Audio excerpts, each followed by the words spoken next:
Hello and welcome to the Pop Culture Jungle, where we talk about whatever we feel like talking about in pop culture. Tonight, joining me is not Justin. It's actually Jamie. Justin is possibly going to be here. Jamie, you're muted. Of course I am. There you go. You're good. Okay. I don't know what's going on. I don't know. Technology hates me. Yeah. Justin may join us later, depending on how late we're going. I believe he is seeing Minecraft tonight, as I think where he's at. I've not seen it. I will probably go see it. I'm waiting for, realistically at this point, because I've seen all the videos, I'm waiting for the theater hype to die down some so I don't get pelted with popcorn. If you've seen the videos, you know what I'm talking about. I kind of feel the same way. I might go see it. I haven't decided. Have you seen the videos of people of like what's happening in these theaters? I feel so bad for the theater workers right now. I really do too. And I worked in a movie theater. Worked. Yes, worked. It sounded like you said you work in one. I'm like, you don't work in one anymore, Jamie. I worked in one. But at this rate, people are going to start thinking you and Justin don't like each other. Apparently, whenever you're here, he's not. Whenever he's here, you're not. Conflict of schedule, honestly, is what it comes to.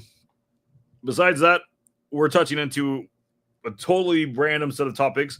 We are going to be doing the Minecraft versus Snow White comparison of sales and numbers. It's bad. Like, I expected Minecraft to beat Snow White. I did not expect Minecraft to be digging the hole for Snow White also to put Snow White into. They yearn for the mines, George. They have to dig. Oh, the numbers get bad, Jamie. Like yesterday's number for Snow White was horrendous. Yes. Well, we're going to talk about that. We also are touching into Run Disney for Disneyland. Hopefully I can get into this one. I've been trying to get back into one of the Run Disneys out here. We're also going to look at some new shoes that came out by Brooke, I believe it was the brand. Brooks. I just ordered a pair myself. Literally right when you're doing this. 5 minutes ago. Not even 5 minutes ago. I finished it during the countdown. I had to step away so we could finish doing catch-up. What else we got going on tonight? We got some new Magic Band interactivity stuff coming to the 70th anniversary.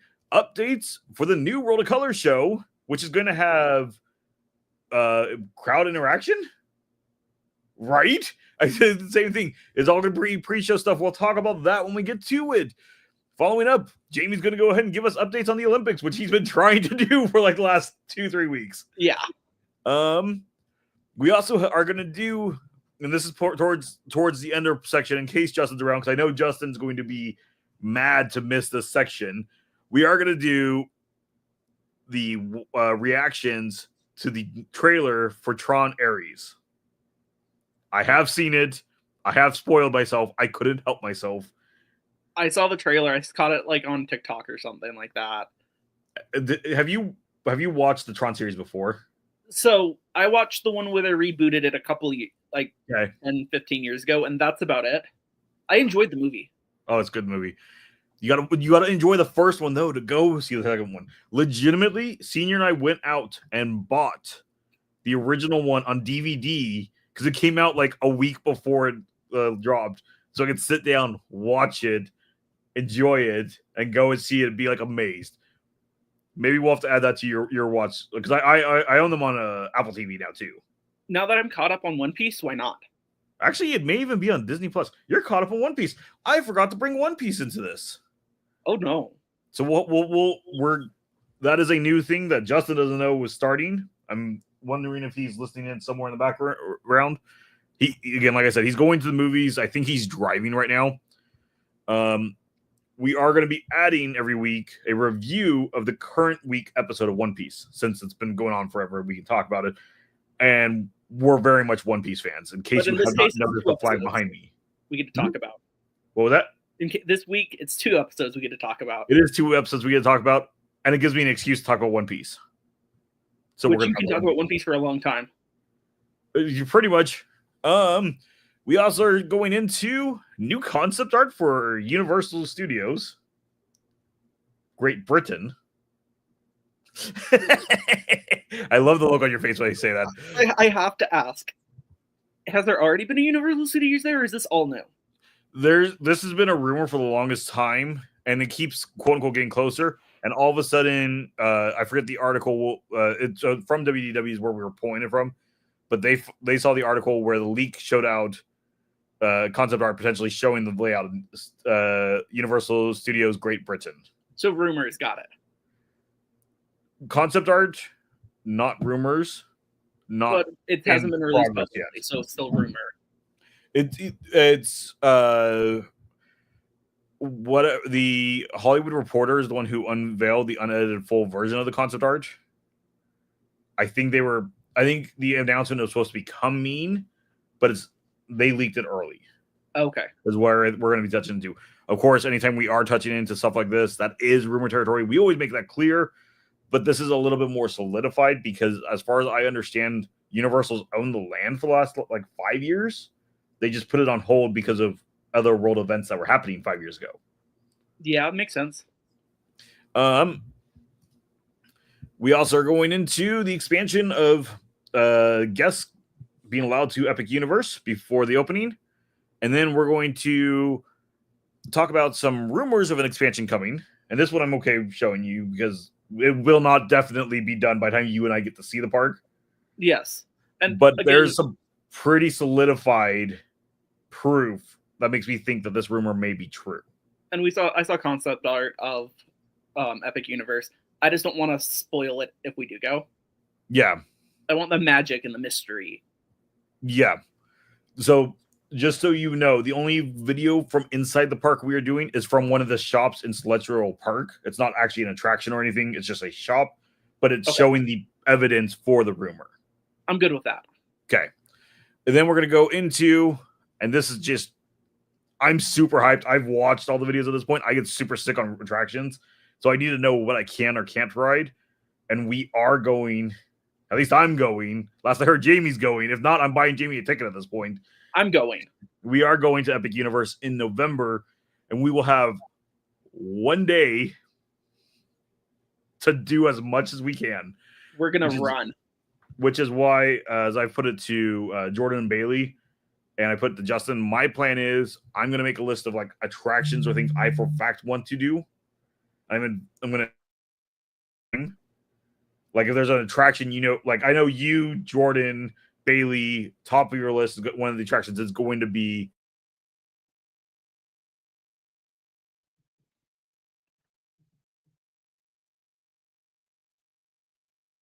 So I don't know if my internet froze or yours, but I'm not seeing anything.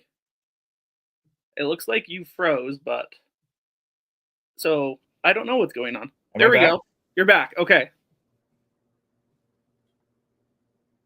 Okay. That was weird. I honestly thought my screen had frozen because I have the worst internet. No, you were still active and moving, and then all of a sudden my camera disappeared from it, and then your camera disappeared, and then it rebuilt itself. I think we're good. Technology is not our friend tonight. Let's just go with that. Apparently. But no, so as I was saying, my plan is to have everybody try to make a list so we can try to prioritize who's doing what and such. Yeah. Because like I said, you guys are probably definitely going to want to do the Ministry of Magic. It looks fantastic. I just know I'm going to get sick on it. I know Justin wants to do the Frankenstein Manor attraction, and it looks fantastic. I wish I could, but I would get sick on that too. But that's if we only have a day, I'm trying to make it optimized for all of us. We can also split into groups. And I'm going to have multiple cameras, so I'll probably be passing cameras off to people. Whatever footage we can get. And then after all that, we'll do the One Piece update. The review, not update. So that being said, before the computer has any more problems, I guess it's telling me we should stop rambling and jump into it. So we're going to jump into it over at WDW Magic. Brooks launches Run Disney shoe collection online. Now, way back when, Disney used to do a collaboration with New Balance for the Run Disney shoes. And so every Run Disney would come out with new ones. There was a pair of $240 Steamboat Mickey shoes. I wish I had the cash for it at the time to buy.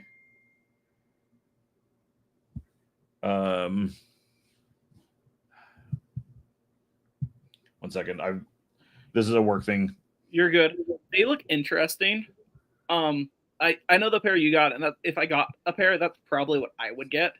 Um, I have odd size feet, so it's hard buying shoes online unless I know they're gonna fit because I've bought similar shoes. So, And so the nice thing is for the actual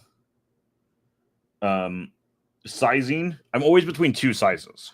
And so I knew about where it needed to go. I went based on their sizing there. The width is going to be my problem.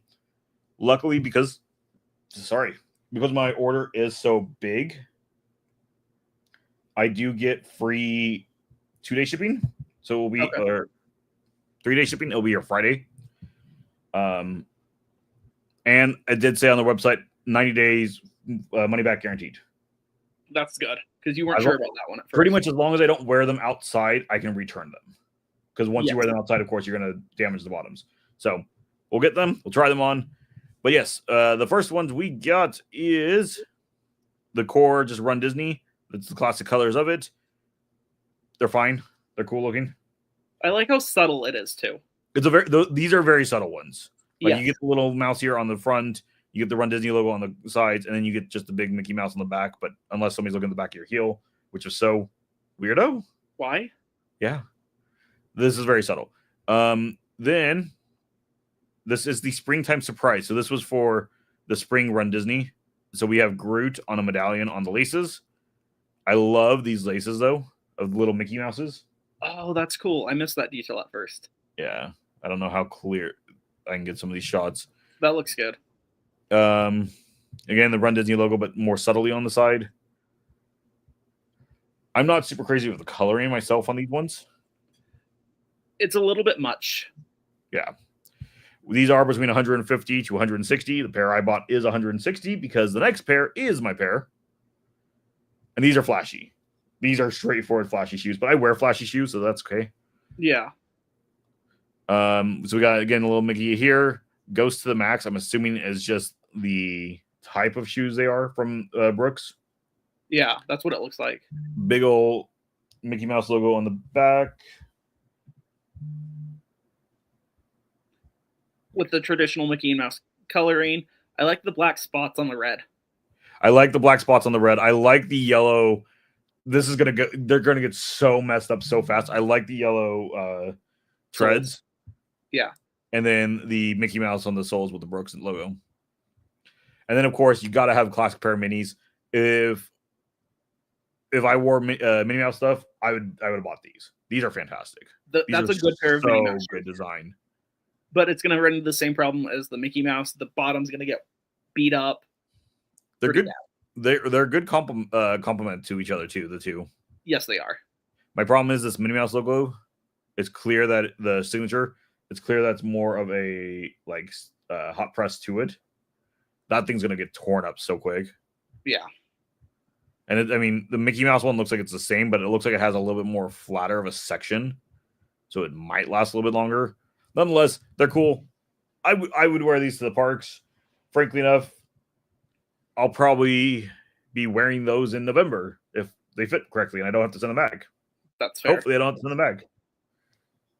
But wouldn't that be funny, walking around Epic Universe in Mickey Mouse shoes? But being that we are talking about Run Disney, Disneyland News today has the Disneyland Half Marathon Weekend for 2026 announced. This was announced this morning. So we are, on top of that, we are also getting Disneyland Yoga featuring none other than Miss Piggy. I think this is the first time Miss Piggy has been a highlight of an event besides, I think there was a Muppets run a couple years ago. Fascinating. Yeah. So Miss Piggy Yoga. It's a weird art design for Miss Piggy. Yeah, it is. I'm still trying to wrap my head around it all, but that's okay. I do want to, if I ever can get into one of these, I do want to go do one of the yoga events because these are the ones that take place on Main Street before the park opens. So you're having the sunrise behind the castle and such. That's cool. It's a pretty cool little event. They're expensive. Then Celebrate Joy for the 3.1, going along with the anniversary this year for Celebrate Joy. And as I put it, magically, Joy will be the main mascot of that one. This is the one I want to get into. Sorcerer Apprentice Mickey Celebrate Imagination. I have to get into this. Sorcerer Mickey's my jam. Like that is my favorite of the Mickey Mouses. That is my favorite Disney character. Mm-hmm. I made an entire Lorcana deck around it. Yes, you did. It's not very good, but I still play it. The kids' run this year is Stitch for Celebrate Laughter. Those are always fun.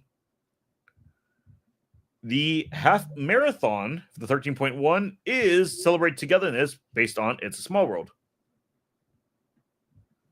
I think this kids run and the 10K are my favorite of the logos for the runs this year. Yeah. Like I get where they were trying to go with this, but I think this straightforward. I think the Celebrate Together should have been the kids run, and Celebrate Laughter of Stitch should have been the other. I agree. It fits better. Kevin Davis asks, which one is popular in California, Disneyland or Universal Studios Hollywood? It depends on really where you live, the amount of money you're paying for it, and what kind of experiences you want. Universal Hollywood is a bit more intense rides than Disneyland. Yes. They also have less property though, so there is less there. And I've heard a lot of people, if they're in the LA area, they'd rather go to Hollywood because that's right there. Personally, where we live, or where I live, Jamie doesn't live in the States, so Jamie doesn't really get a vote in this at this point. Where I live, I personally feel Hollywood is too far of a drive for me on a normal theme park visit. I am going to Fan Event later on next month. But it's really back and forth. Both parks get very, very busy, especially during spring break and especially during summer. What's really cool about Universal Hollywood is some of it is an active movie lot. Correct.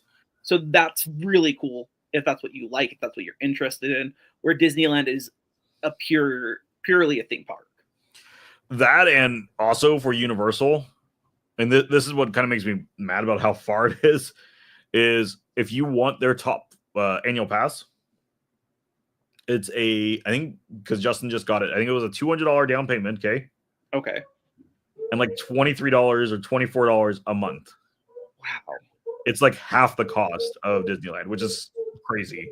Yeah, but it is a bit further for us with a lot more traffic, and late nights there are harder because it's further away, or at least for you. I grew up right next to that area where George is, so yeah, I know. Like Bailey had a pass for a long time, as she put it. I thought about getting a pass. I'm still thinking about getting a pass because Justin just got one, and he's telling me I should get one. Mm-hmm. My problem is I would only be able to go on weekends. He'd go on weekdays, so we'd have to work that out. But and like, also the top pass also includes a night to like Universal Horror Nights and such. Really? Yeah. That's awesome. I was like, wait, what? Disney, where is my free ticket to like Oogie Boogie Bash or something? I will take a free after hours. You just give me a list of which night I have to pick. I will pick one for free. I will gladly do it. Yeah. Back to what we were discussing.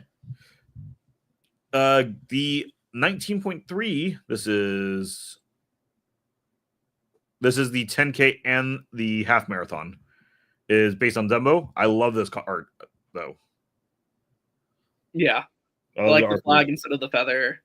And this is always a Dumbo item because it's always the Dumbo Double Dare.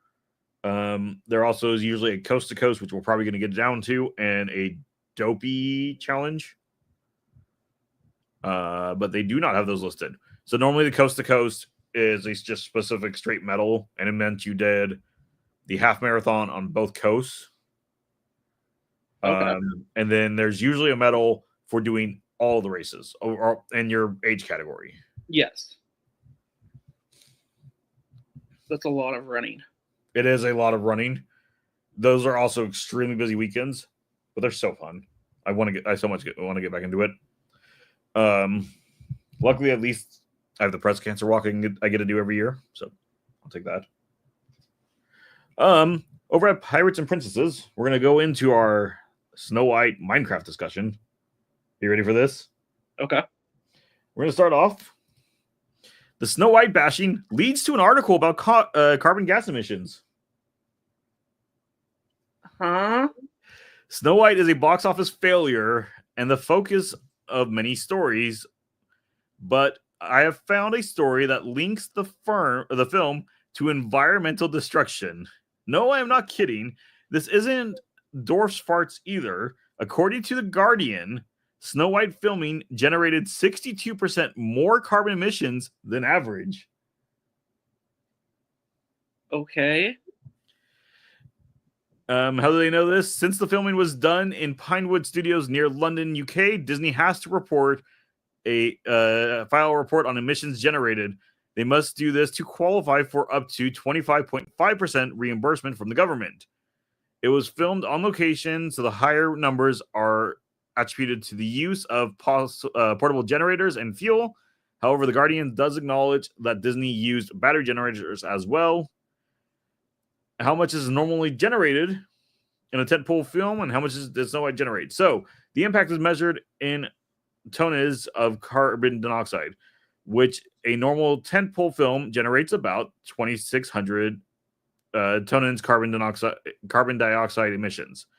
Snow White generated 3,153 tonnes of carbon dioxide, about 550 tonnes more than average, which isn't too terrible compared to Little Mermaid. It's just funny that apparently now we're to the point of bashing it on even the emissions level.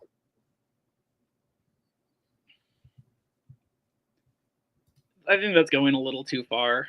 It is, but I thought it was a funny article, so I had to pull it up. That is legitimately the only reason I pulled that. I watched videos of Epic Universe public access on YouTube. The land looks beautiful, but where is the rides and food at? They look very mid. So the rides, they are smaller on rides. There are only, I think 12 or 13 rides. That is something against it at the point. This is a brand new park. They actually look very, very good in my opinion. The thing is, most of the videos that are out, like from Theme Park Express, Provo Park Pass, Ordinary Adventures and such, they were brought in for a media event. They were not allowed to film on rides, which from Universal's the normal case.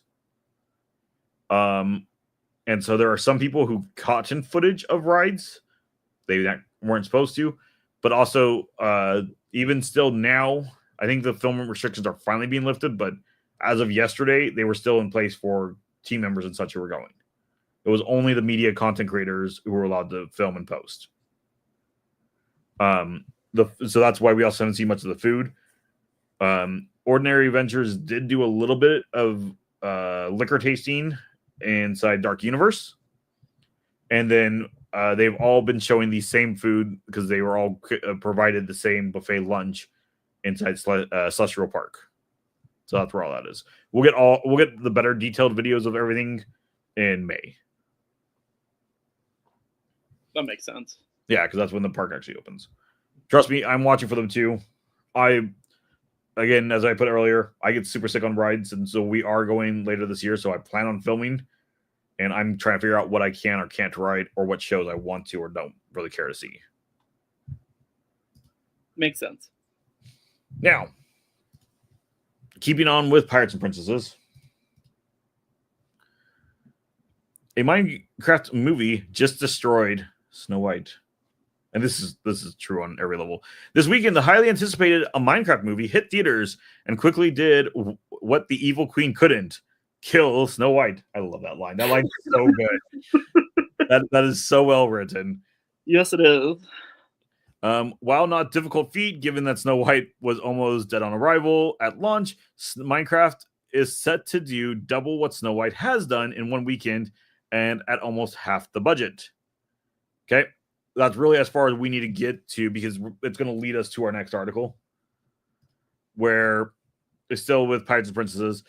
The Snow White's third weekend is total less than 6 million. That's how far in she shot in. So this last weekend, she only made about 6 million. Plus, because of how good the numbers are doing for Snow White, the Tangle movie is now canceled. I think it's too early to do a Tangled live action. Well, but the problem is they were full in production. Like they were in pre-production. They had songwriters and choreographers working on stuff in the background. The songwriters from Greatest Showman was working on the music. It's not that this is like, oh, this project is going to be canceled. No, this project is canceled all of a sudden, and it was in progress. That's crazy. That being said, I've kind of wanted them to do this because I want them to come up with original content or original takes, not a live action. Yeah. Like, there's a couple live actions communities want, like Treasure Planet and Atlantis. Give us those. Yeah. Otherwise, we're happy. Yeah. No, and I agree. I've been back and forth with the live actions. There are some that are good. Yes. Like one of my favorite ones is the Tim Burton's Alice in Wonderland. And there are some that it's felt like they've developed the world better because of the live action, and so you got to give credit where credit's due. Oh, absolutely. However, one of my favorite ones is Beauty and the Beast, and to me, it's not a good live action. That's fair. And that's more so just like there's so many good scenes in it. Evermore is by far my favorite song in the movie. Phenomenal. And that's just taken straight from the Broadway, which again is expanding that world, which is good. However, in the nicest way to Emma Watson, she can't really sing in the movie, and there's a lot of auto-tuning, and that bugs me because I come from a more music background. Where I don't, and that's probably my favorite live action. Yeah. No, again, it is one of my favorite ones. My favorite one is Alice in Wonderland. That's probably number 2. But like I don't like the Lion Kings because it's not live action. No, it's animation realism. We keep to that on this channel. Yes, and I don't think I don't like the art style. I don't think it needed it. I felt like the animated one was perfection. Yes. So to me, it didn't seem necessary. Absolutely. No, I completely agree with that statement. But keeping along with Snow White, I mean, it'd be really bad if Disney's biggest blockbuster up to date of the year would no longer be in top 3 after only 3 weeks of being out. Oh, that's a good thing, right? No, it's not. I mean, I guess it fell behind The Chosen Last Supper Part 2. How was it 4th? This is the weekend domestic. Oh, okay. This last weekend, it sold less than The Chosen Supper, which was also in over 1,000 less theaters. That's not good. Yeah. So, I mean, over the weekend, per theater, Snow White sold about $1,500 worth of tickets, almost $1,600. A Minecraft movie, only a mere $38,000 a theater. Oof. But let's look a little bit deeper at it. Okay. So, domestic box office to the United States, 77 million. International only reached above 91 million, bringing it to 169 million. Well below. There are about 349 people to go over 420. Yeah. So well below where estimated was supposed to be. But let's see how bad was the weekend. Let's see. So the 4th was Friday, 1.4 million. Then it came up to 2.6, then down to 1.7.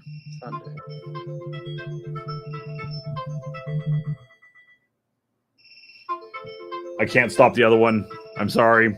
It will stop in a second. Yeah, and then Monday it was less than 500,000. 409,000. So just about $109 per theater. That's not a good thing. That is not a good thing. But I mean, okay, it must have just been a bad weekend for movies. Yeah. No. Yeah. It wasn't. I mean, Minecraft is performing lower than estimated. It is also a much tighter spread. Well, because it's still new. It's also domestically sold more than Snow White in the world, and it only had a weekend. That's a good thing, right? Obviously, that can't be any bad sign. But pre-sales was 10 million, so that's more than Snow White for the full weekend. Friday, 57 million. Saturday, 59 million. Sunday, 46 million. Monday, 9 million. So yesterday there was a drop off, which again most schools are going back in yesterday. That So makes that makes sense. But yeah, these numbers are pretty bad. I mean, good for the movie. Good for the movie. Production budget, again, Justin and I were talking about this. So the production budget was 150 million. Let's just say they followed Disney's route. They did half the budget for marketing, which would be about 75, bringing us to 220. What? Oh, never mind. You're doing math. I already gave you the total. Yeah. Meaning that, again, half the budget, half all proceeds will go to theaters, meaning the movie needs to bring in about 500 million. If with my rough math is not perfect. I am not an expert in movies, but this is just it's a guesstimate. I've seen. It's a guesstimate, which means by Friday or end of Friday, Minecraft will probably be profitable. For comparison, since we are comparing, again, the production budget supposedly 269 million. I still don't think that's true. Everything I'm seeing is still saying 300 million. Even newer updated articles are saying 300 million. So I'm just going to go 300 million. Half that marketing, 450 million. Double that because of theaters, 900 million. Even if we go on the other end where other people are saying about 750 million. So let's even just go right there. There's no way this movie is making money. No. This movie is never breaking even. No, it never is. Will people show up to original films from Disney at the theaters? My only concern, folks, still going to wait until they come to Disney Plus. That's a very good take. Yeah. I think we're in this weird era at this point where so many fans have been burned by Disney. It's going to be hard to bring the fans back. I think no matter what happens, if you're in a bigger family, you're going to have the family that's going to wait for the Disney Plus release just because it is so expensive to go to theaters at this point. And that's not Disney or anyone's fault. It's just the way it is. Correct. You can't afford to go. You pay for the streaming service. You might as well wait a couple months longer and you'll still see the movie. Correct. Especially if you have young kids. Like I see that route happening. I do see, because I can speak at least for myself, if from a trailer and such, which we're going to get into, it's a sequel, but it is still a new one. If a trailer and such can get you excited for the film, I see that fan base is coming back. Very skeptical. You cannot make them mad when you first started. You've got to come in with something, be it not a $400 million blockbuster, but something very solid and very entertaining and just enjoyable that anybody can go sit down and watch. Yes, you're going to have critics who, no matter what happened, are not going to be happy. That's the way critics are. Look at the Minecraft movie, how it was reviewed. It was about a 50-50 split with critics who liked it and critics. Okay, hold on. Pause. Even with talking to Justin, who is excited for this movie, as he put it, you're only going to get in it. You're only going to get out of whatever you put in it. You cannot go into that movie with a serious reviewer mindset. I even will, if I go and watch it, again, my plan is after the theater chaos ends, I will go see it. I will go in, I will have two different reviews I'll have to do. I'll have to do the critical of like blockbuster movie, because this is an expensive movie, and then this movie was probably phoned in, but you know what? It's made $300 million in opening weekend. So it's doing its job. Yeah. Warner Brothers / Legendary going to get profit off of Minecraft at box office. Absolutely. My only concern, this one film isn't going to be enough to save Michael DeLuca and Pam Abby's job at Warner Brothers. What else have they done? I don't know who they are. I am horrible with names. As soon as I see what they've done, I'll probably remember them. Michael DeLuca. Michael DeLuca.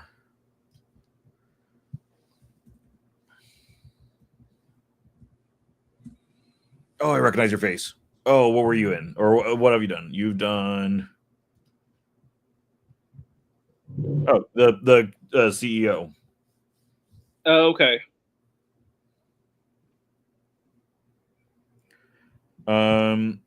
So shares oversight of the studio's global theatrical productions, marketing, and distribution operations, which set a high watermark. So just going off of it with no information, I don't think one movie should be what makes or breaks a director's or a CEO's career. It's a grouping of decisions, not just one, because everyone makes mistakes. But when it's a continuous thing, there's a problem. And I agree with that. I think the problem with Michael DeLuca at this point is they really haven't had a win for a while, be it that it is under him or that he just gave it off to others. It's like Michael Eisner right now. Yeah. Not Michael Eisner, Bob Iger right now. I would say straightforward, since, again, according to Bob Iger doing the shareholder calls, every movie that comes out, he's watched at least 3 times before it's been released to the public. If that's the case, you got to find somebody else to review your movies, because look at Snow White. And that's not me being against Snow White. That's just, that movie is a financial flop. That movie is poorly written. This isn't at this point a controversial take. There are fans of it, and if you love it, great, love it. However, we're talking numbers and we're talking a business, which is what the Walt Disney Company or Warner Brothers is. You got to look at that. I'll be honest. I saw Snow White. I went in, no expectations, expecting kind of what we got. I still went and enjoyed the movie. Just because it's bad doesn't mean you don't enjoy it. Yeah. That being said, I'm glad you brought this up. That means you have our update to the review. Give us your hot take. I know you got to review a movie that's really had poor reviews at this point. I want to hear your honest opinion, your back and forth of it. I expected better songs. Straightforward. I expected better songs from a Disney movie. That's absolutely fair.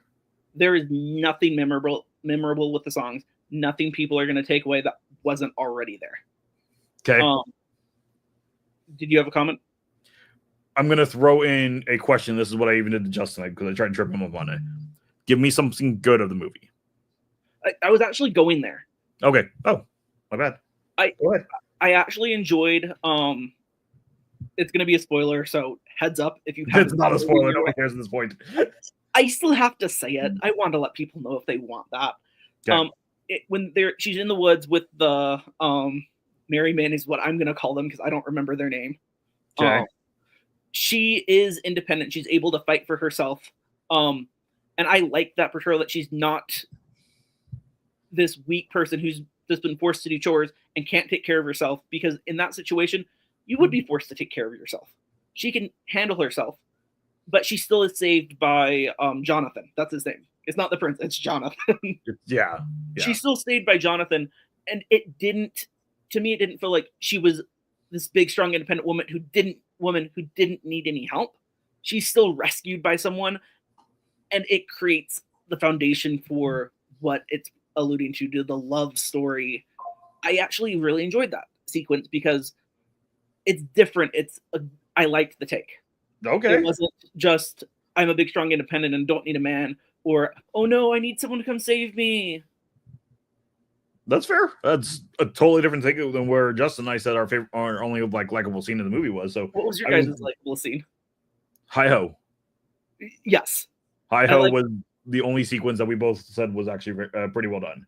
It was well expanded on also. Yes. I hated the fact that she's freeloading. She comes in, sings the song, and makes them do all their chores that they haven't done. No. Doesn't do anything. Hold on. No. She gets eaten by a tree for whatever reason, falls into a river below the tree, comes out of the river wet, but her clothes is dry by the next shot, gets led to this house, randomly just sleeps in these guys' beds. No, nothing beforehand, just goes and sleeps there. Yeah. Gets woken up, gets allowed to be left there, and then forces them to clean their own house.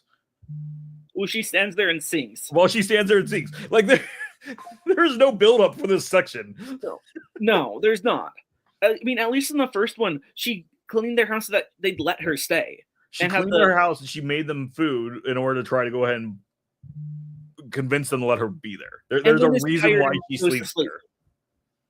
And then because she worked hard, is tired and goes to sleep, and then they come home. Correct. I liked how it fleshed out some of the world better. Okay. So the ending was so weak. You don't like the ending of, we're going to talk about our feelings, I'm going to remember so-and-so's name, and they're going to now stand with me because I know who they are as a person. Horrible ending. Should have ended it when they kissed and she woke up. End it there. Roll credits. I mean, that's legitimately how the animated ones is. The prince comes, kisses her, saves her, and they ride off to happily ever after. There's a reason we don't go past this whole section scene. Mm-hmm. And I mean, you miss the dwarfs chasing the evil queen, and you and me talked about it because I wasn't able to come on the show the week right after. I feel like Wonder Woman, I can't think of the actress name. Gal Gadot. Yeah. She plays heroes. She doesn't play villains. I still think she did a good job reaching out of what she normally does. My opinion is Rachel Zegler is the best performing actress in the movie. Gal Gadot felt very forced of trying to do good. Everybody else just kind of was there. Along that lines, just saying with Gal Gadot, I liked the casting. Because she is a foreigner coming into another land. She has an accent. She looks different from everyone else. All these subtle little things I feel like played really well into that. And that's looking back and thinking about it. Because she does have an accent. It's not the same as that. And it worked really, really well with that, I thought. And she was, what's the right way to phrase this?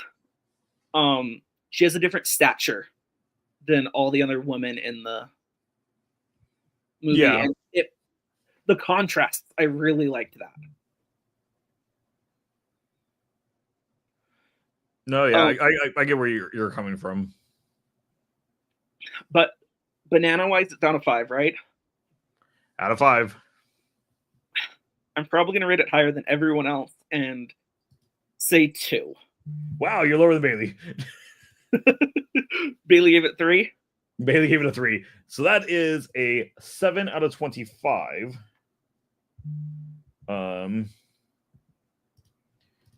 But when we bring that down to, let's see, that'd be over a 2. Okay, yeah. So out of our normal 10, you bumped us up to a 2.8. What was it before? Like a 2.6. You bumped it up just slightly. I have a hard time saying it was a bad movie, even though it was. Because there was good things about it, and I probably found more than you guys did. I mean, again, I went in hoping for a good movie, hoping for a good time. The CGI dwarves, they looked fine when they were on their own or with just the CGI animals. When you got people in there, they looked funny. Rachel Zegler suffers immensely in this movie from poor writing and poor story structure. Like, I don't know. The biggest thing I've always said is you can see the two movies that they filmed battling for whatever's the dominant plot. Yes. You have the original plot that they built, and that's the original ending that's where the ending that we get comes from. And you can see how weak it is. And that being said, I'm not saying the original Snow White was the strongest story out there, but for its time, it was a masterpiece. Yes. And I think even fans would be happy if we just got a slightly more expanded world of the original story, a lot more than this half-baked thought. Honestly, parts of the movie felt like an acid trip. That's extremely fair. Like it, we are not a political channel. We do not talk politics. We do not get into that. We only talk about politics when it does get involved. We start with a song that's singing about the pros and positives of the kingdom based on the pros of communism. She takes over as a monarchy and dictator, which, okay, bad.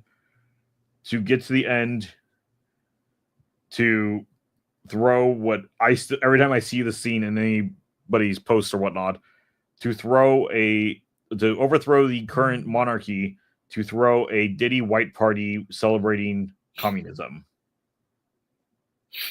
It's a very odd choice. Yes. And I know by the way you laughed, as soon as I made that comment, you see it now. It is a Diddy white party at the end of the movie. Why? Why is this a thing? And why is every shot feel like I'm watching a Descendants movie for a $300 million budget? Yeah. Rachel Zegler attacking fans didn't help the movie. Did not. Conservative fans want Snow White to stick to the original story. No race swap. People don't like the fact that the Disney Studios is changing. Yeah. I mean, straightforward. She was warned several times by the producer to stop because it was not. He knew it wasn't helping. I think straightforward. Again, when it comes to the singing, I think she sung fine. I think she sounded actually pretty great. Her biggest problem throughout the whole thing was just the musical writing, or any of the writing, was garbage. The only songs, in my opinion, that felt pretty good paid tribute to the original songs, or were the original songs. Like, as much as I hate the shot sequence and the whole setup for Whistle While You Work, and it still bugs me that she's legitimately a freeloader here forcing them to clean their house. Not even working, just singing. The song is sung well. The shots are done pretty well. It is. Princess problems should never have existed. Yes. You know what you know what song I'm talking about, yeah? Yeah. It is called Princess Problems. I didn't like it. It didn't feel like it fit. No, it's not good. If Disney wanted to make this movie so bad, do an original concept. Don't rebrand it as Snow White. All is fair. The Gal Gadot song. It's so bad. So it was so It's not as bad as Princess Problems, but for the evil queen, the iconic character of the evil queen, to finally get her own song, that is not the song we wanted. So much of a letdown. You got to go back to the 90s villain songs where it's everything's green and you're perfect. Okay. We're spending more time on this than originally we're planning, which is fine. I'm all for it. Where we need to get to, and this is really what Disney needs to do to get these movies to work again, is first off, this movie doesn't really have an I want song from our protagonist. Uh-huh. She is saying how she's going to become this leader that her father said. There's nothing stopping her from leaving or anything, but she's going to escape one day. She's just there. There's nothing that builds that up. If we look at Aladdin is singing about how one day, people will see him for more than just a street rat. Moana is how she wants to go travel the seas. Hercules is he will find where he belongs. Like these are pieces that establish the character of what is driving them to continue forward and move through it. Now, when we talk into their villains, and we can go to one of my favorite villain songs of all time, Be Prepared. It's establishing what the villain wants and how they're going to achieve it. Yes. Scar makes it clear that he is going to go ahead and he wants to be king. He will be king. It's not even just an I want, it's I will be. And all we have to do to achieve it is just deal with the king and his son. Like, it is a very graphic villain song, but it sets up for the conflict. It lets the audience know, even subconsciously, this guy is bad. This is what he's going to do. This is what's going to be bad about what he does.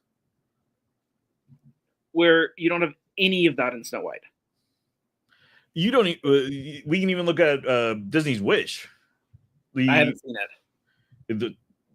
You didn't miss much. There are a couple okay songs in it, but again, it's one of those same problems. There's nothing that builds these characters. Frankly enough, I'd put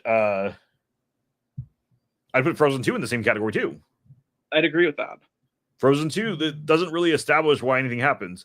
It's all cause and effect for them. Oh, there's the winds of the north apparently are attacking us, and the elements of the north are attacking us. So we're going to go and just find out what's happening. The only reason that movie worked is you had fleshed out characters already that people already loved. Yes. I think what did it very well recently is actually, even though initially I wasn't super fan of the movie, I do like it more now that I've gone back and watched it a couple times, is the Madrigals.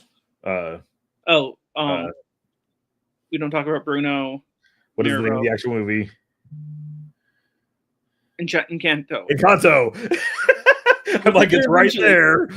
No, so we get even before the song of Maribel's "I Want" song, we get already signs of what it is because she wants to feel accepted by her family. As soon as Antonio goes ahead and gets his gift, she breaks off into her own song, singing pretty much how she feels left out, and she would like to be a member of this family and be wanted by this family. Is there a good villain in the movie? No, because there's not really a villain besides the grandma in the movie. That's the part where it's a little bit weaker on, but it shows we can do a good I want movie without the villain to counteract it. Yes. And overcoming your own problems and your own self-doubt. And great movie. Going back to Snow White, I forgot to mention this. I liked how it also emphasized apples in different ways because that's the big thing. It brought the apple theme more throughout the movie. I liked the hints at it. I thought it was fun. I thought it was forced. Oh, absolutely. I still thought like we don't. Okay. Prequel movies do this a lot. Like Han Solo. Han Solo did this, and this bugged me so much. We don't need to know every little detail for why ever the character is the way it is. We don't need to know that the reason she goes ahead and falls for biting into the apple, besides just being nice to this little lady who was excited to give her an apple, we don't need to know that it's also because her family used to make apple pies. And like, this is kind of honest. What royalty is making apple pies for its citizens? Again, we are talking about the song where they're singing about how communism is so great. So, I mean, to be fair, it would make sense for the context they're trying to put it in.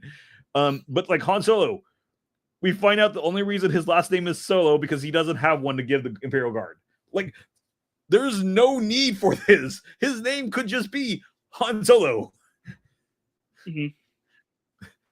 We don't need to over-explain everything. We can leave things to the people's imagination. Straightforward, even in the original. Yeah, in the original, whenever I see Snow White taking the apple, it's because I see it as the character is being gullible and trusting of all people. Yes. She has not known evil in the world. She's still confused what's going on, that, you know, she was being sent out to go murdered. She is gullible and is she's this nice little lady who insists on her taking a bite of the apple that she's been given in as a gift. And so she is just being nice and kind about it. It shows the kindness of it. Opposed to this movie where we had to go ahead and emphasize that Snow White was going to be, what is it? True. I don't even remember. Honest. I need to know it because it bugged me. 1 second. This is a must tangent. Why did they bug you? Because they repeat two of the things that she's standing for is the exact same thing. Fair. Like you Googled big words and Two of them are the same. No, they pulled out a thesaurus and used two words from the same one. Because they liked him so much.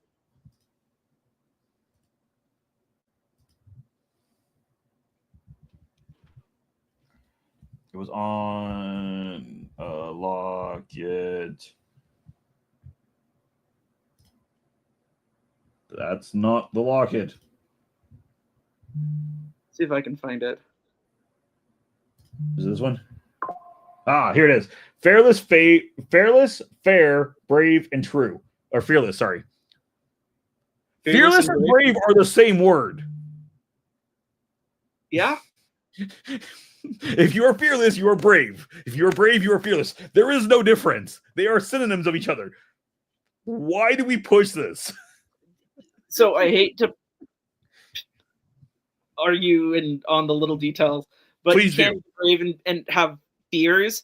You're just overcoming them or still standing strong in what you believe in. You can still be scared and have fears, but they basically mean the same thing. Well, no, but okay. So you are right. I will concede you are right. However, if you are brave, you will face your fears. If you are fearless, you will face your fears. Both still lead to and mean the same thing. Yes. I'm just fighting against the little details that they're slightly different, but they're the same concept, broad concept. Yeah. It bugs me. It irritates me. It's something I don't know how. I don't know how this got through the writing process. And so many scenes of this movie after I watched it, and this is something I've held back because I've been waiting for the final of the group to give me their review. There were so many scenes in this movie that feel like AI wrote it and were trying to be a real person. Yeah. And this is one of those. These four words feel like they were trying to find something catchy to put on a locket to sell. And it gave them these four words, and nobody fact-checked the AI system. There are so many lines between characters that feel like they are talking more to a wall than to each other, and it feels like a robot is trying to figure out how a conversation would happen. I get that. Not saying AI was used, and I hope it wasn't. However, if this was written 100% by a person, you might want to take a creative writing class again, because you need to learn how to make communication between people. Or, not even that.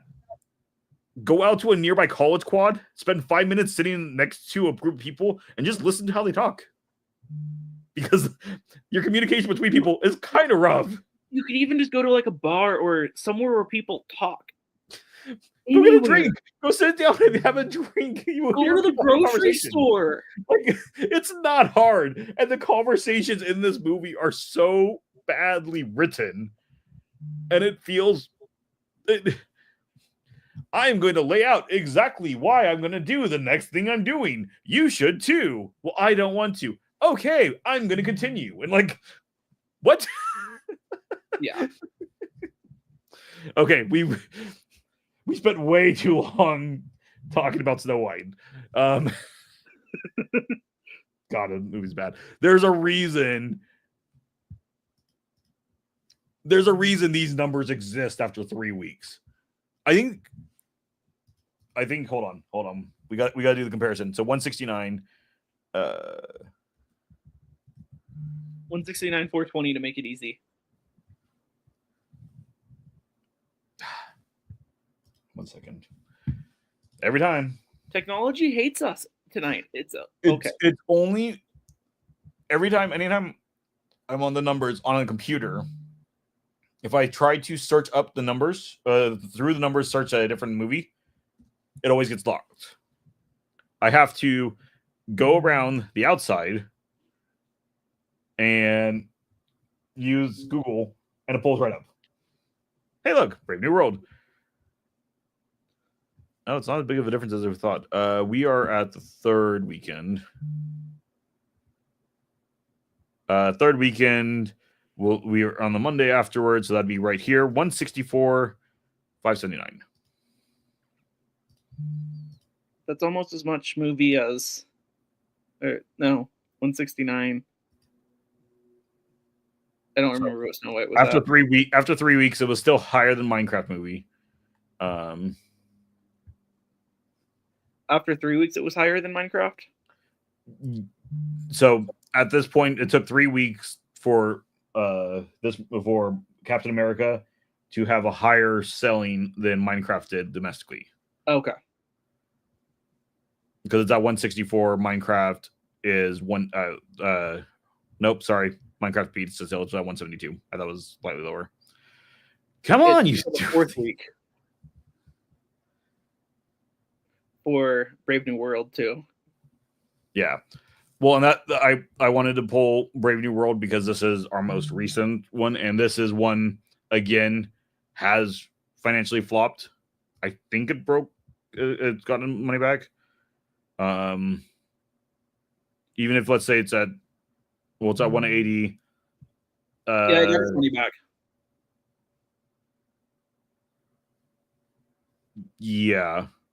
It didn't. If it made money, it didn't make much, but it barely broke even. By looking on that. But we also said that it probably had a higher one because of all the reshoots and everything they had to do. Yeah. So by the third week, again, we were at 1, 2, 3, the 164. It's almost 100 million. It's just shy of 100 million more domestically than Snow White.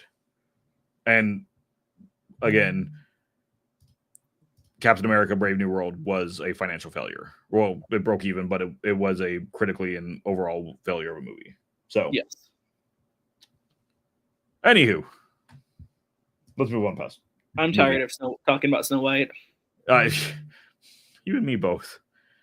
My problem is I kind of have to keep talking about Snow White because it is still relevant news. It's just not relevant. We're almost, as I put this discussion last week, we're almost past the hump where we can just let it go. We just have to get there. Minecraft is what brought it up that we had to discuss it this week because, frankly enough, at this point, besides the Minecraft is pulling a lot of the audiences that should have been pulled to Snow White. Yeah. Snow White should have been pulling the families and the little girls in the Barbie crowd. Barbie crowd still haven't shown up. And little girls aren't super big into Minecraft. There are kids that like it. Everybody can like whatever they want. Minecraft is more of a boys' movie, though, by the demographics we have seen. And it's pulling the families. And it's completely dominating the box office. But Snow White's still going to make a comeback when Lilo and Stitch comes out, because we're going to have to compare it. Yeah.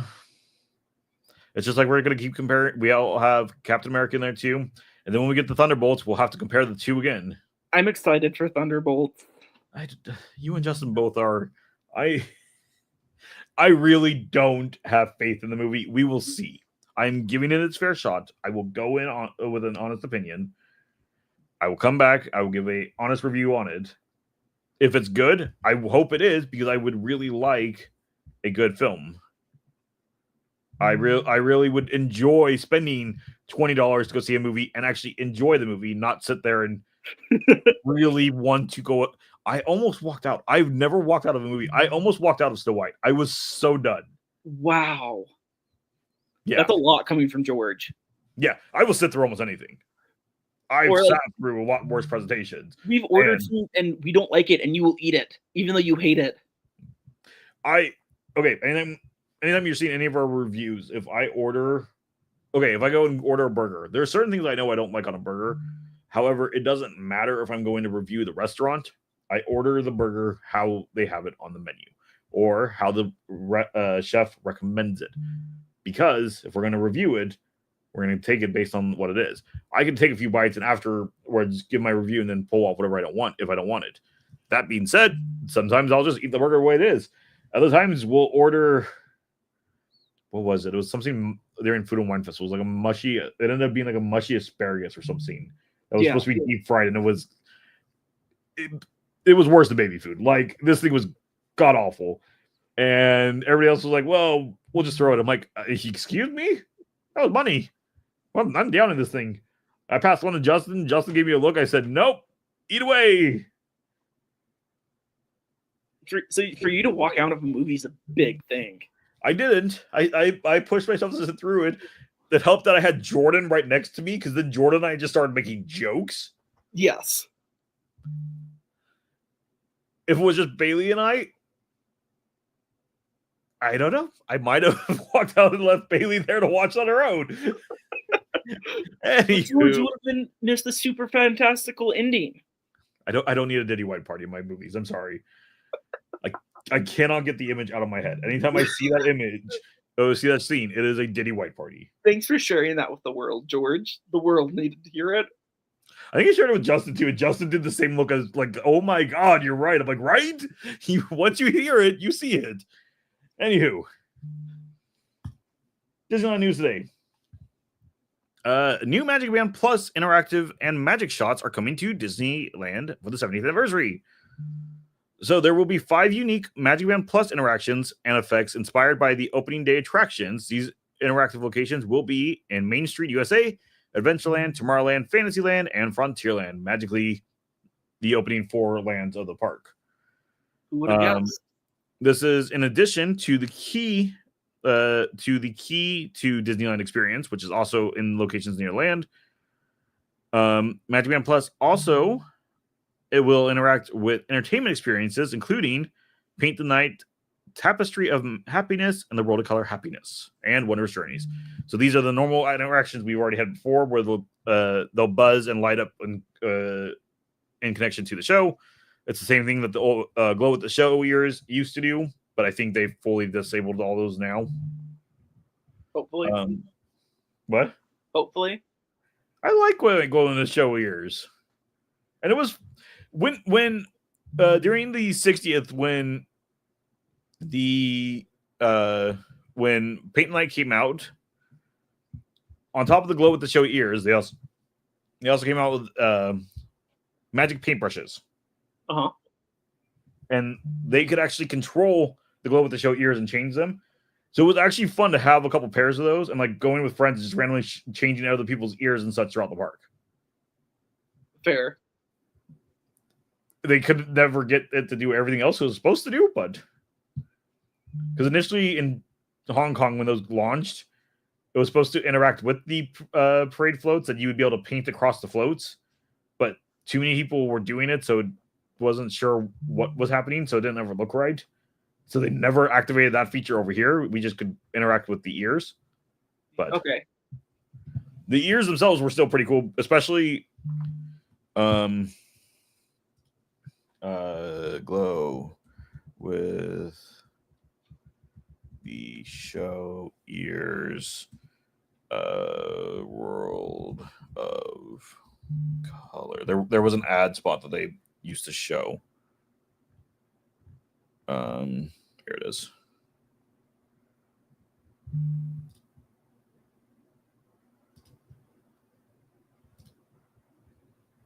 One second, I gotta let the ad go by. That's fair. It gave me a second ad. There we go. So, like, these are all the ears. Okay, that is pretty cool. Here at World of Color, we've always just so but see here was part of the problem. You see how some people's aren't lined up? Yeah. It never worked quite properly, but the concept was actually pretty cool. On top of that, you never had this many people wearing them. This was from one of the free events where they gave out the ears to do these shots. But I mean, I got a pair of these upstairs. Like, this was such a cool idea, and this was lighting up for the parades, fireworks, World of Color, Phantasmic. The infrastructure is built into all these areas for them to be able to do these shows. It's what they translated over to the magic bands. Okay. Yeah. That they use it somehow. At least they use it somehow. Unfortunately, it's just a thing on your wrist, but maybe eventually they'll expand it further again. I think it's also there's better technology now making it work a little bit better. Yeah. Yeah, because at the time they were using RF emitters, so radio frequency emitters, and receivers on the heads.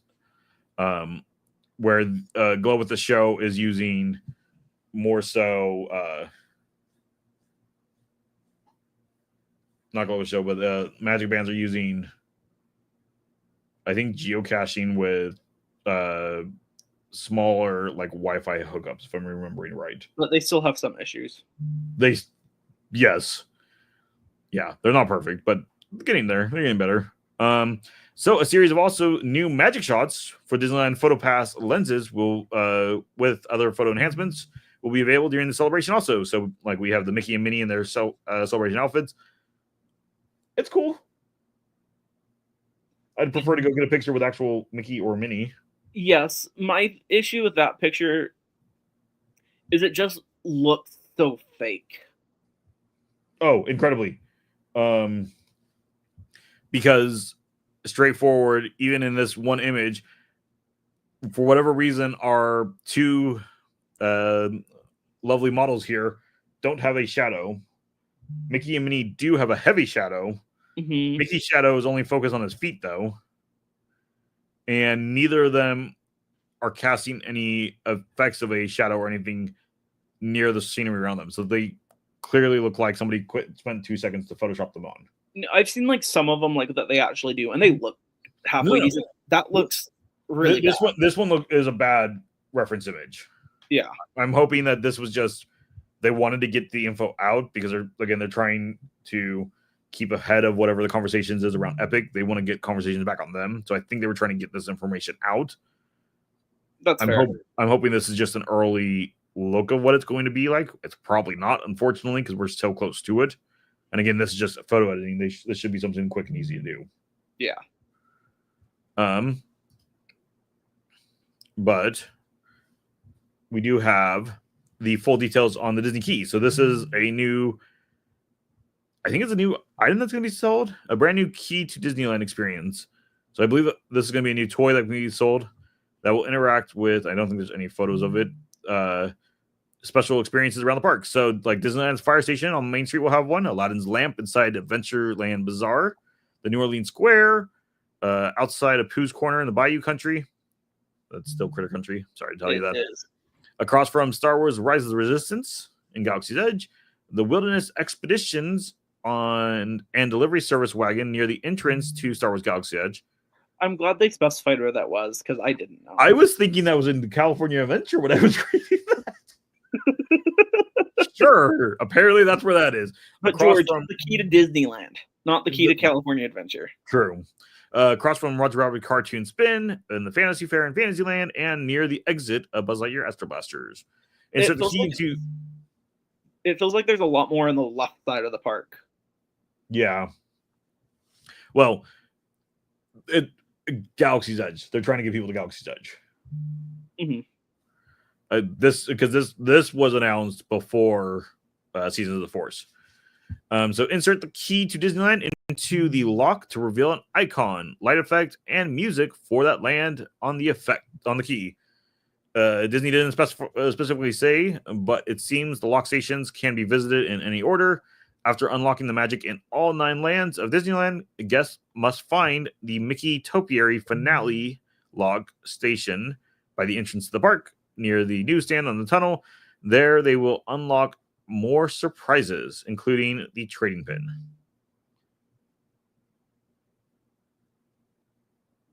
How much is it?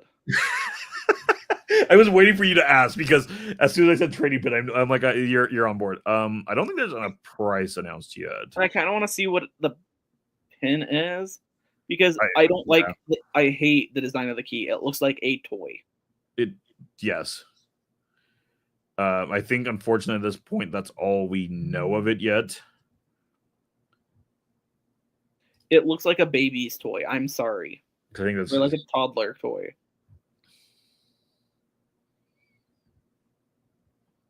Unlock magic in all 9 lands, Disneyland Park. Upon completion, find the topiary where your key will unlock more surprises, including one of 9 commemorative trading pins.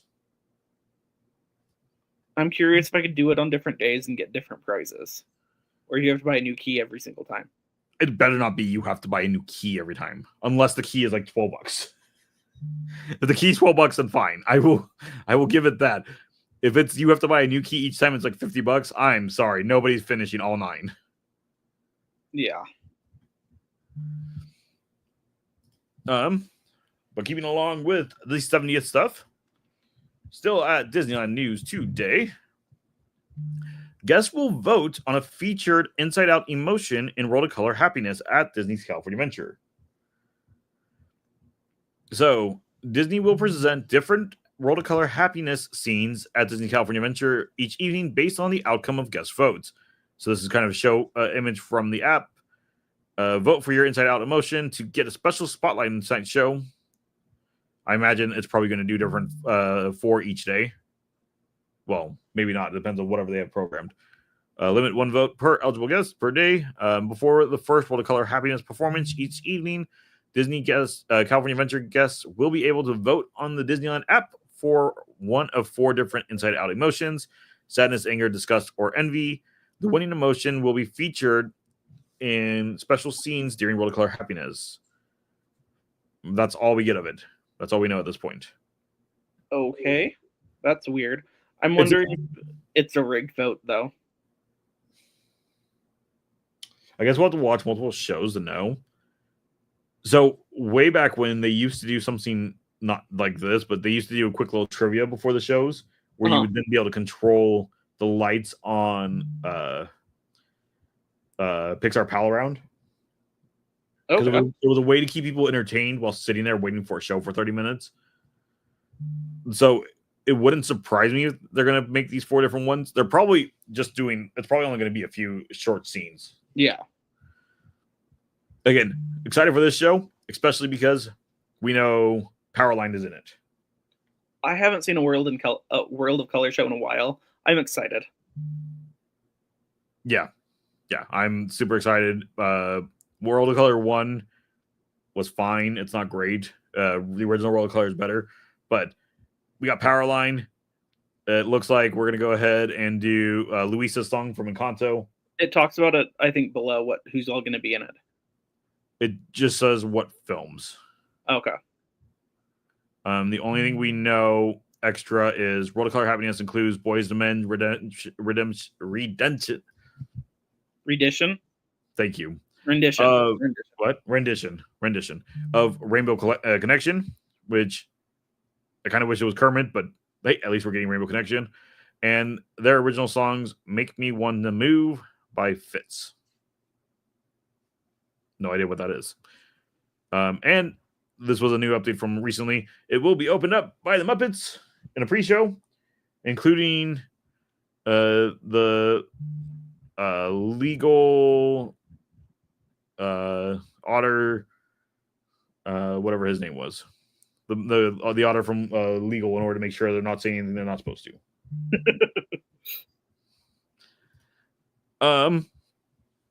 Here's where I start passing the show to you. Oh no! Because we stepped into, you sent me more articles.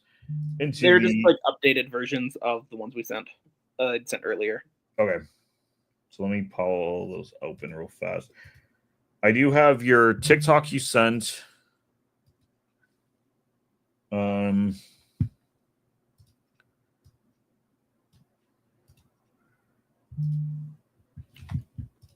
And I need this one. So as George is getting that ready, I want to say this and make sure this is clear. I work for a museum that is an Olympic museum. We have some stuff from the Olympic Games that were held up in Salt. We're the Olympic Museum for the Salt Lake 2002 Games. I am talking from my own experience. I'm not speaking for anyone. I'm not speaking for the museum I work for the Olympic Committee up here in Salt Lake for 34 games. I'm sharing what I know, what has been publicly shared. I just want to make sure I'm clear on that and get that out there now. Okay. So I guess we'll start with this guy. This is the TikTok you had sent over. Okay. 1:32 p.m. Oklahoma City time, the full Los Angeles City Council received the ad hoc committee's report and unanimously voted to approve LA28's venues proposal.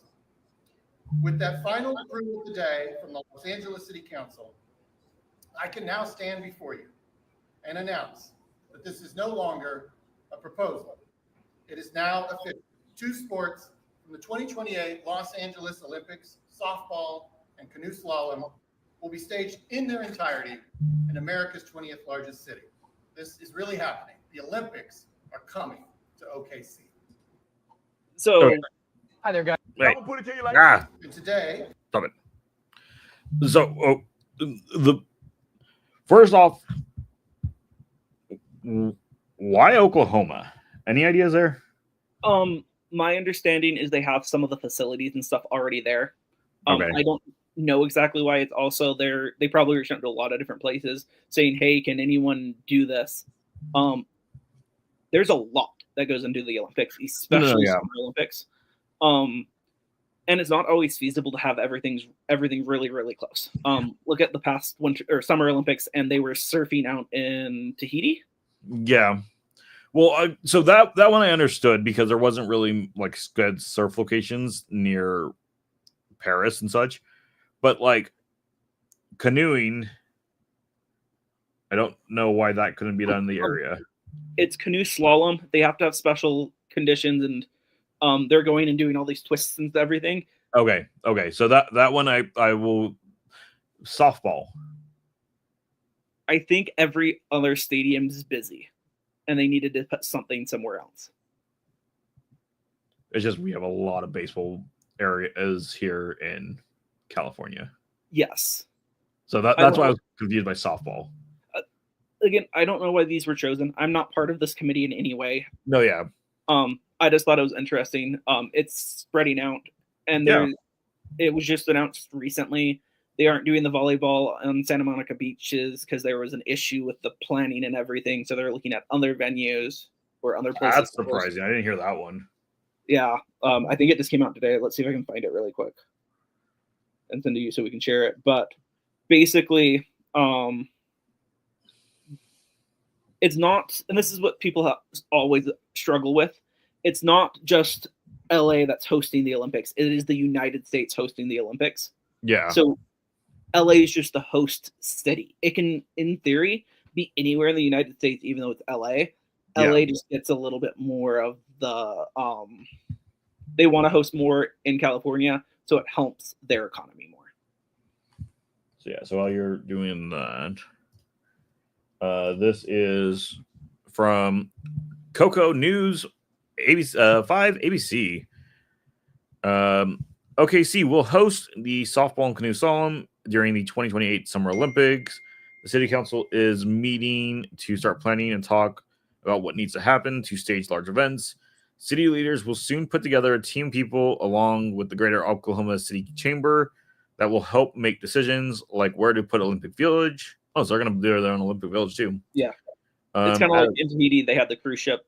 They need a place to stay because there'll probably be there's a chance they'll be in LA for the opening ceremonies, fly to Oklahoma City, and then stay there until the closing ceremonies. Yeah. As of now, no sharing in the village will go, but Greater Oklahoma Chamber officials said it's something they are working on. They have time to figure it out. It's coming up, but it's not going to be too hard to figure out. But again, I don't know why Oklahoma City was chosen.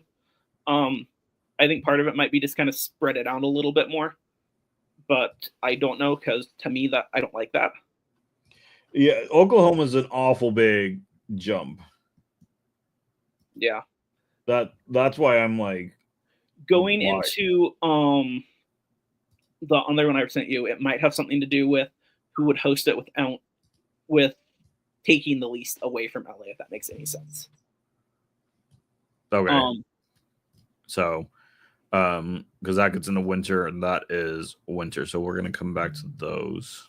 I just sent you the one about the Santa Monica. No, it's the Los Angeles Times. Yeah, unfortunately. So we can't actually read it. But basically, it says that LA and Santa Monica failed to reach an agreement on hosting beach volleyball there, but they're in talks. LA 28 is in talks with other LA coastal cities. It's just been in the plan since the beginning, so it's kind of a big letdown that it's not going to be there. But you got to do what's best for you and your community.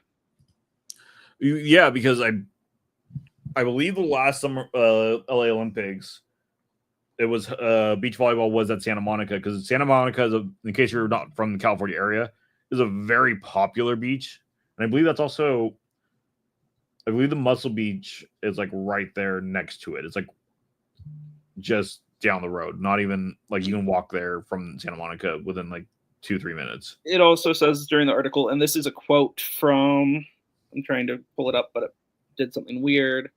I don't know who this is quoting, but there's no better place to host the Olympic beach volleyball competition than Santa Monica, where the sport was born. Absolutely. That's why that surprises me. My guess is it's money issues, and Yeah. A study released that they were gonna Santa Monica being a venue city would result in a net loss of basically $1.5 million. And if they don't host, they could still generate $10.5 million in profit because more people would come, and there's not Olympics there.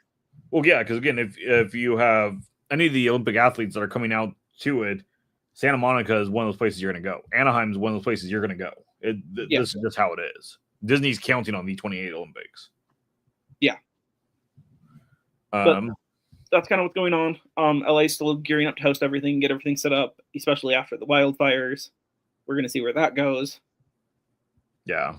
But they're trying to make sure that everyone's, first off, the state's taken care of and then ready to host an event on the world stage. Okay. Continuing right along, this is from the AP News. Testing begins at Cortina's controversial Olympic sliding track for bobsled, luge, and skeleton. So basically, they have a track there. They hosted the Olympics. I want to say it was in 1956. I could be mistaken on the year. I'm taking a guess. And this track is built alongside that original track. Okay. I don't know the exact reasoning behind it. It took them a long time to start building the new track. Like, they started less than a year ago. The track in Salt Lake took over 3 years to build. Yeah. So they have people working basically around the clock to get it ready to go. And a couple weeks ago is when they actually did the first test on it. They finished the actual track, even though it doesn't really look like it. It's just the shade structures and everything else that goes along with it. Yeah. So the track is functional and works. It's just the spectating areas, the shades for the track, the miscellaneous stuff isn't there yet. And this is actually really important that they got it done because the International Olympic Committee, the IOC, forced Italy to come up with a backup plan if they didn't have the track ready. So there was a chance it was going to get hosted in Lake Placid, New York. And the reason Lake Placid was chosen is they're the only ones that said, yes, we will host it and we won't ask for any money from you to host it here. Gotcha. I know the IOC was against them building a track because there's a couple tracks nearby that are good, ready to go. And it's like, we don't need another track. Can we just use one of these? But Italy really wanted to host it in country alongside where they had their original track. And that's kind of pulling from all the different articles I sent you. Because Italy's the next winter, isn't it? Yes, it is 26. So next year. Okay. February. This coming February. But they've tested the track. It's waiting for like final confirmations and tests and everything. But this coming beginning of winter, the end of the year, they're going to start testing sliders and everything. Normally, they like to get it done a year or two in advance so that people can get familiar and comfortable with the track.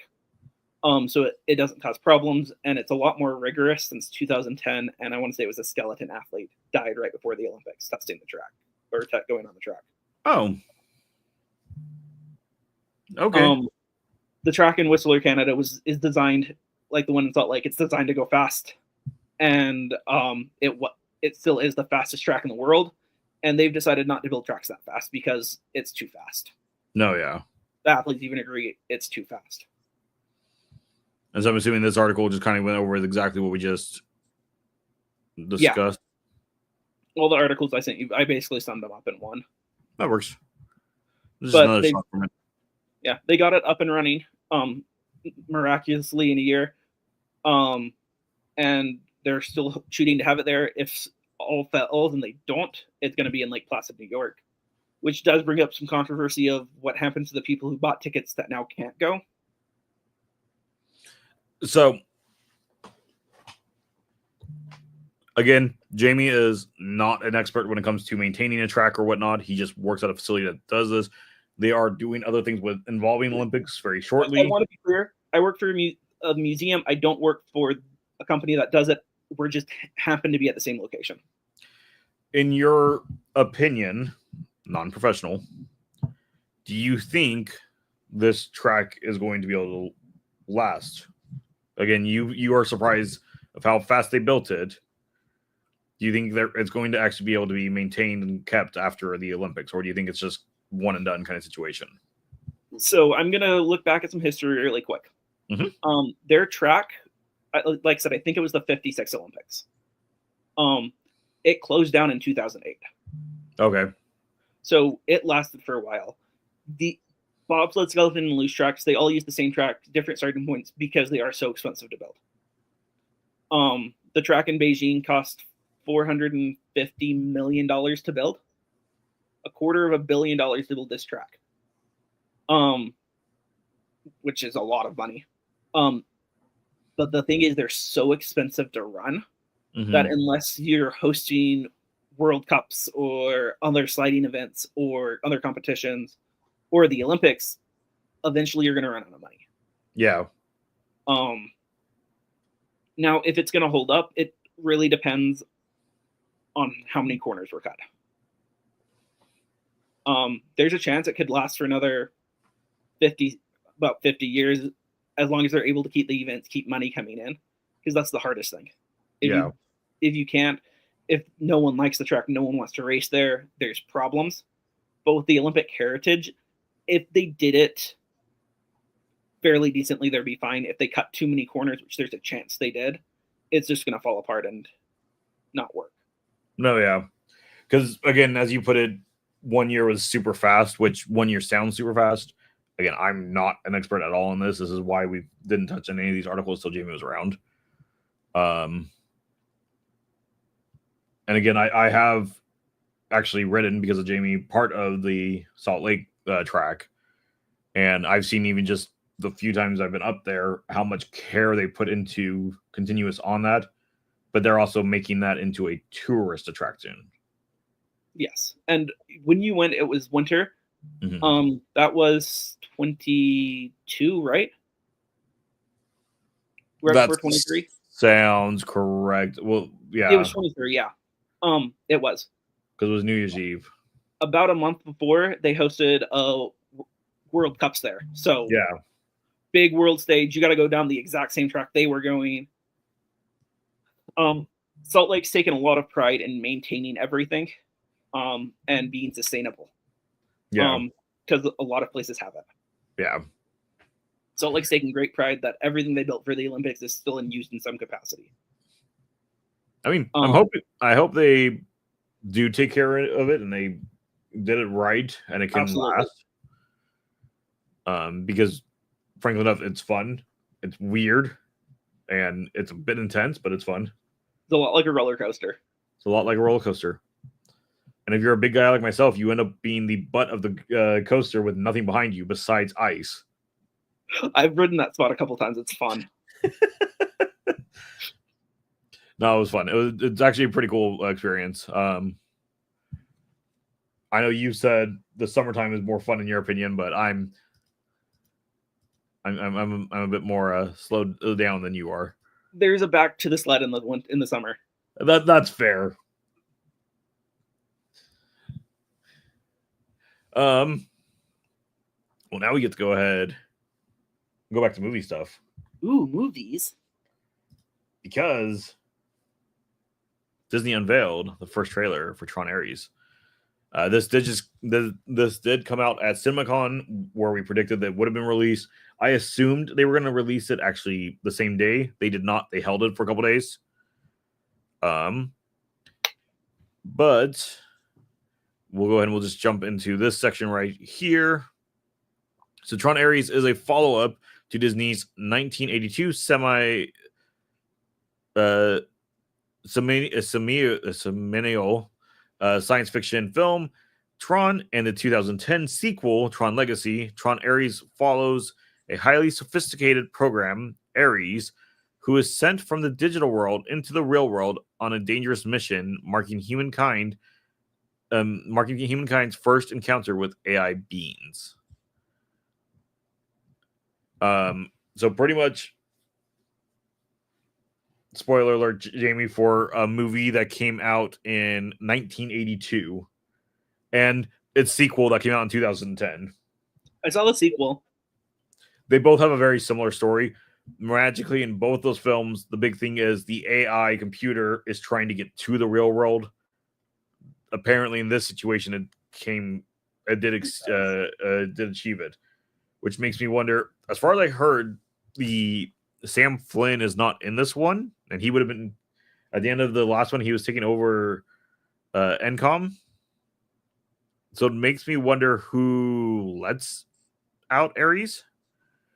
The feature film is directed by Joachim Ronin and stars Jared Leto, Greta Lee, Evan Peters, Hassan Mijan, Jodie Turner-Smith, Arturo Castro, and Cameron Monaghan, with Julian Anderson and Jeff Bridges. Jeff Bridges is making his return. I'm assuming, based on the fact that he should be gone at the end of the last movie, that these are going to be more like flashbacks to things that were said before. Okay. I remember the movie. I don't remember much about the movie. The very end, before Sam and I can't remember, Cora escape. Jeff Bridges, who plays Kevin Flynn, stops Clue, who is a AI copy of him, and absorbs Clue back into him, which ends up destroying both of them, plus the entire world, the entire grid. It's pretty much a factory reset. So, as far as our understanding from even what Kevin Flynn tells Sam during the movie, is that if he were to absorb Clue, it would destroy not only the grid but himself also, which is Disney's way of saying he, no longer exists. Mm-hmm. That's the family-friendly way to say that. Tron Ares will release October 10th. I will be there probably October 9th. I am so stoked for this because I'm excited for it. There's the poster for it. No going back. I'm so back and forth on this movie. I am excited for it, but I'm so nervous that they're going to do it wrong. But we're going to watch the trailer. We're going to react to it. Any last comments, concerns, thoughts before we get into it? Not now. I'll have comments after. 120 miles per hour. Last seen heading northbound. Unit 12, acknowledging dispatch. Already in pursuit.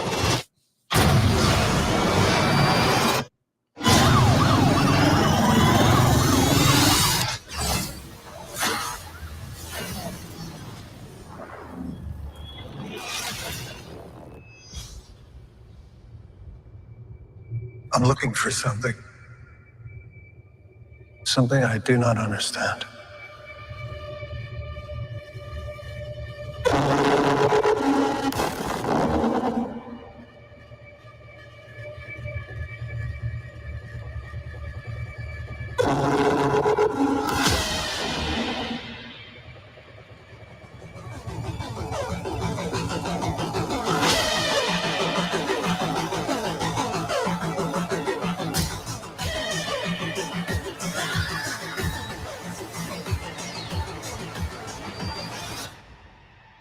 Ready?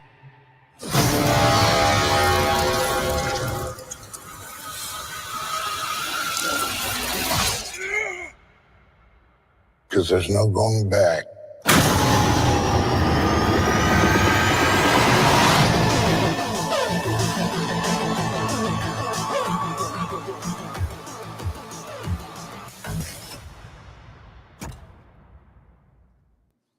This music slaps. Real quick before you jump into it, I have an art. I'm looking for something. So the first time I saw, and even this time, this set of scenes here, this made me think of I remember like 2010-ish, like the big monster horror movies that were coming out at the time. That all it was just like random screeching sounds, and you got the weird, obscene shots of like the city, and you barely saw it coming. I was like, "This is a horror film shot." It is. You're right. Visually, this trailer looks amazing. Yeah. I think what's nice for them on a lot of these shots, especially like this light cycle section, these look like they legitimately just found a way to build what were pretty close to light cycles and just shot this on like a freeway, which made it easier. It's more practical effects than and I think that's what really the biggest thing is on this one is they're trying to come at it probably a little bit more cost effective because these movies have always been so expensive. Yeah. And so a lot of these are being more practical shots, which helps a lot. A detail makes it look better. Mm-hmm. A detail I noticed this time around.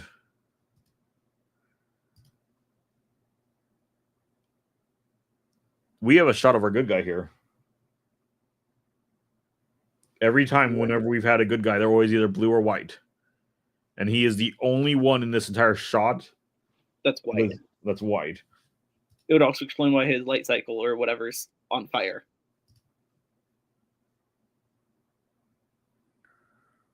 And like that's the only little bit we get of it. So it makes me curious. Unless maybe that's supposed to be him also.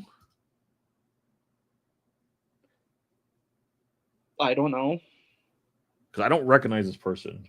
I don't even recognize the actor. I need this computer. On Aries cast.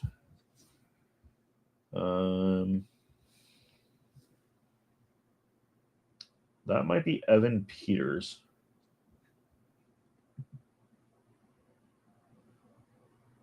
Really? Well, that's if I'm correct with who I think this actor is, I can't say what role he's playing because it's kind of a spoiler. But he was in X-Men, some of the X-Men movies and such. I think it is him. WandaVision, Days of Future Past.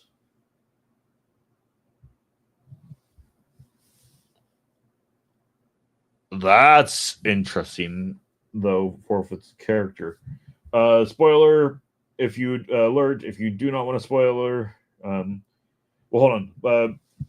Without us spoiling, your review of the trailer, 1 out of 5. How does this trailer sit with you? Honestly, probably a 5. It gets me excited to go see the movie. It shows enough that to show the light cycles. It shows the important things. Even though I have no clue what the story is, I kind of want to go see it. Yeah, I would. Because, I would. The article you were reading about it gave me way more information than this trailer does. Yeah. I would give this a. I would agree, probably a 5. This is a fantastic trailer. I am a fan of Tron, so that's part of it. But this trailer made me so hyped to see the movie. I was nervous but excited enough that I was going to go see it. But this made it like that much better. Yeah. At this point, if you do not want to be spoiled and you're watching the VOD, jump forward a random amount of time. I don't know how far forward. You'll no longer see Tron Ares images on the screen. If you're watching it live and you don't want to be spoiled, mute. Turn the audio off. Mute until Tron isn't on the screen anymore. Pretty much. That's the best I can do. Are you concerned about spoilers? No, I need to rewatch the movies anyways because I don't know what's going on. So if this is him, which it looks like it is, I just lost.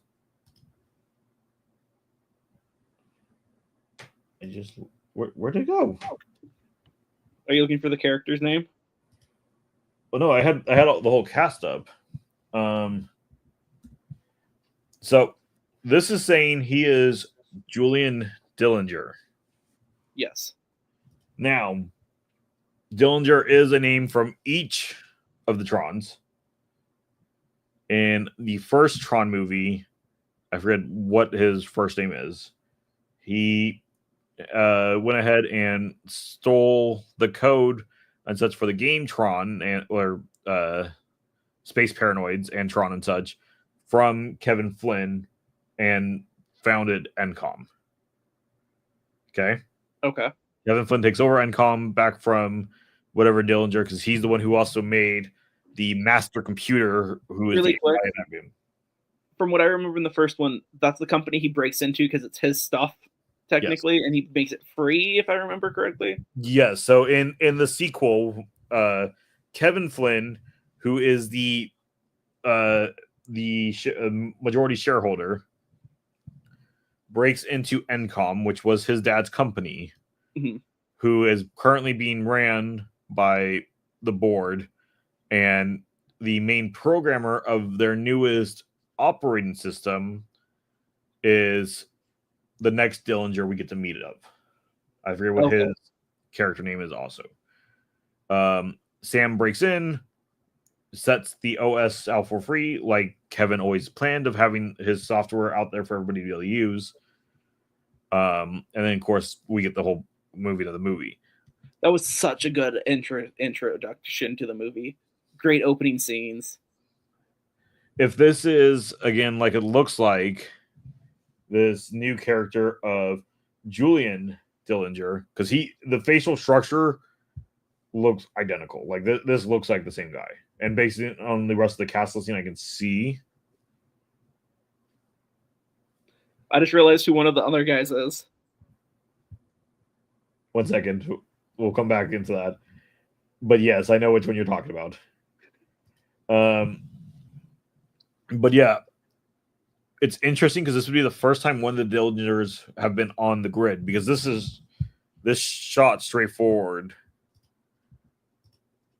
looks like it's taking place right on one of the ships on the grid. Yeah.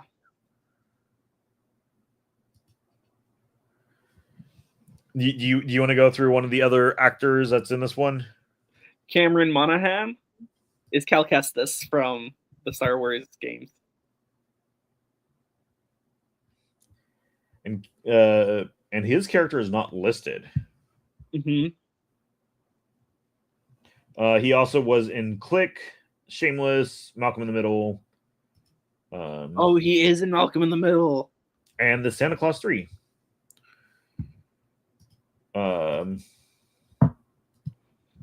My big question with Tron. Okay. And I'm pretty sure the movie's going to explain it, but I thought the light cycles couldn't work in the real world. So this has always been the debate. Because here, we're just going to go ahead and have that muted and just let this run. So again, the master controller, the first computer AI that wants to get out. Uh-huh. The question even then was really, what would they be able to do? Because technically they're off grid. But Master Controller and Clue both wanted the same thing. So people have always kind of debated if any of their equipment could work. The kind of consensus is it just can't work in non-programmed areas of the grid. So where like the rovers and such can go, that Cora drives. Because the programs haven't been programmed to be able to actually drive those areas. That's why they can't drive the light cycles there. Where all the stuff is based on items from the real world. And so the programming for them would be they could drive in those areas. So it would work on the roads, it wouldn't work off road. Kind of sort of is how the consensus thought has been. It's never specified. This one would be, if they were to specify it, would be the first time we'd specified. Okay. You only get the eyeball. Because they're being rebuilt, which is very unusual. We've only seen one be partially rebuilt, and it's just Korra's arm. Like, first off, the CGI of this shot of the rebuilding looks fantastic. Yeah, it does. But to go from nothing back to, maybe this is supposed to be Ares, but we've never gotten to see a program actually be made. It might be.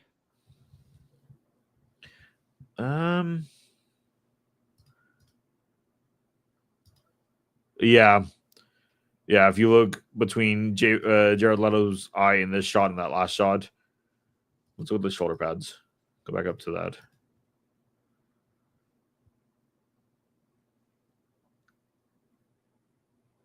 Yeah. Yeah, so this is Ares. Because once we get to the same shot, his eyes are matching the same color. And again, those could be contacts and change or whatever, but the pads and such are lining up the same also. Yeah.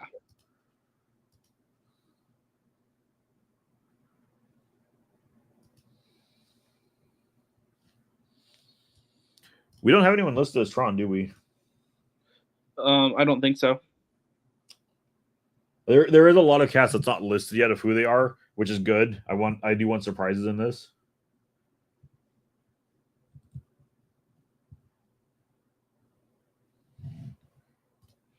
It does not give us Tron. It does not give us Tron. I don't know. It's gonna be interesting. It looks good. Yeah, Like it does. this is a good looking trailer. This is Even some of the shots, just like that one when they're driving up the mountain, look beautiful. yeah.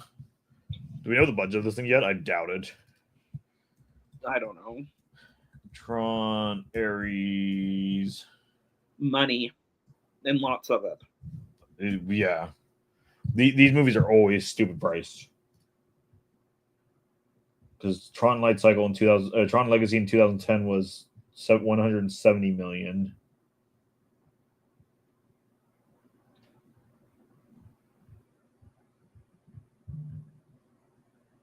Sounds like a cheap movie. Nowadays it sounds like one, but not in 2010. No.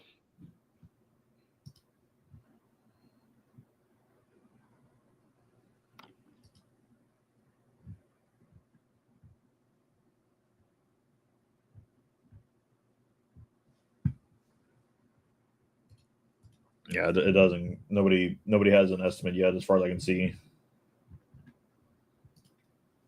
I'm gonna guess a lot. Yeah, I think the budget's gonna help them since they're not. It looks like they're filming more real world opposed to like on sets and digitally enhancing and changing everything. That's gonna help a lot. That's gonna help a lot. It's probably 200 billion. Easy. Yeah. Well, we can start talking Universal stuff. You look like you're getting tired. A little bit, but that's okay. It's only 9 p.m. your time. Come on now. Sounds like I should get under a blanket. Yeah, right. Coming from WDW News today, breaking Universal reveals concept art and opening year for new park in Great Britain. So, following a leaked concept art showing the potential layout of Universal Studios Great Britain, Universal has confirmed the park is now official. A new article by The Hollywood Reporter has revealed an unedited full version of the concept art for Universal Studios Great Britain. The art, which previously seen earlier today as a leak from the Daily Mirror, shows the full layout, what is believed to be a potential Universal Studios park planned for the UK. So we're just looking here. Our Universal Studios globe, kind of like a main street. I was surprised by the big lake, so I'm assuming there must be water already at the site. Is why we're probably just dealing with it. Mm-hmm. This looks like more like a kiddie zone. Is it just me or does it look really small? It is. It does look small. Like, we don't know the actual concept, like, because these are pretty big looking coasters, so we don't know the actual scale. And this is just concept art, but it does look incredibly small. It may, and again, the problem with opening a theme park in the UK is seasons. Yes. So this is going to be more. They're probably going to put a lot of money into the different lands, but the overall park is probably going to be very budgetary. Like, this is a hotel. We know that much. Oh, okay, that makes a lot more sense. So this is a hotel right along the side. So there's probably a secondary entrance here.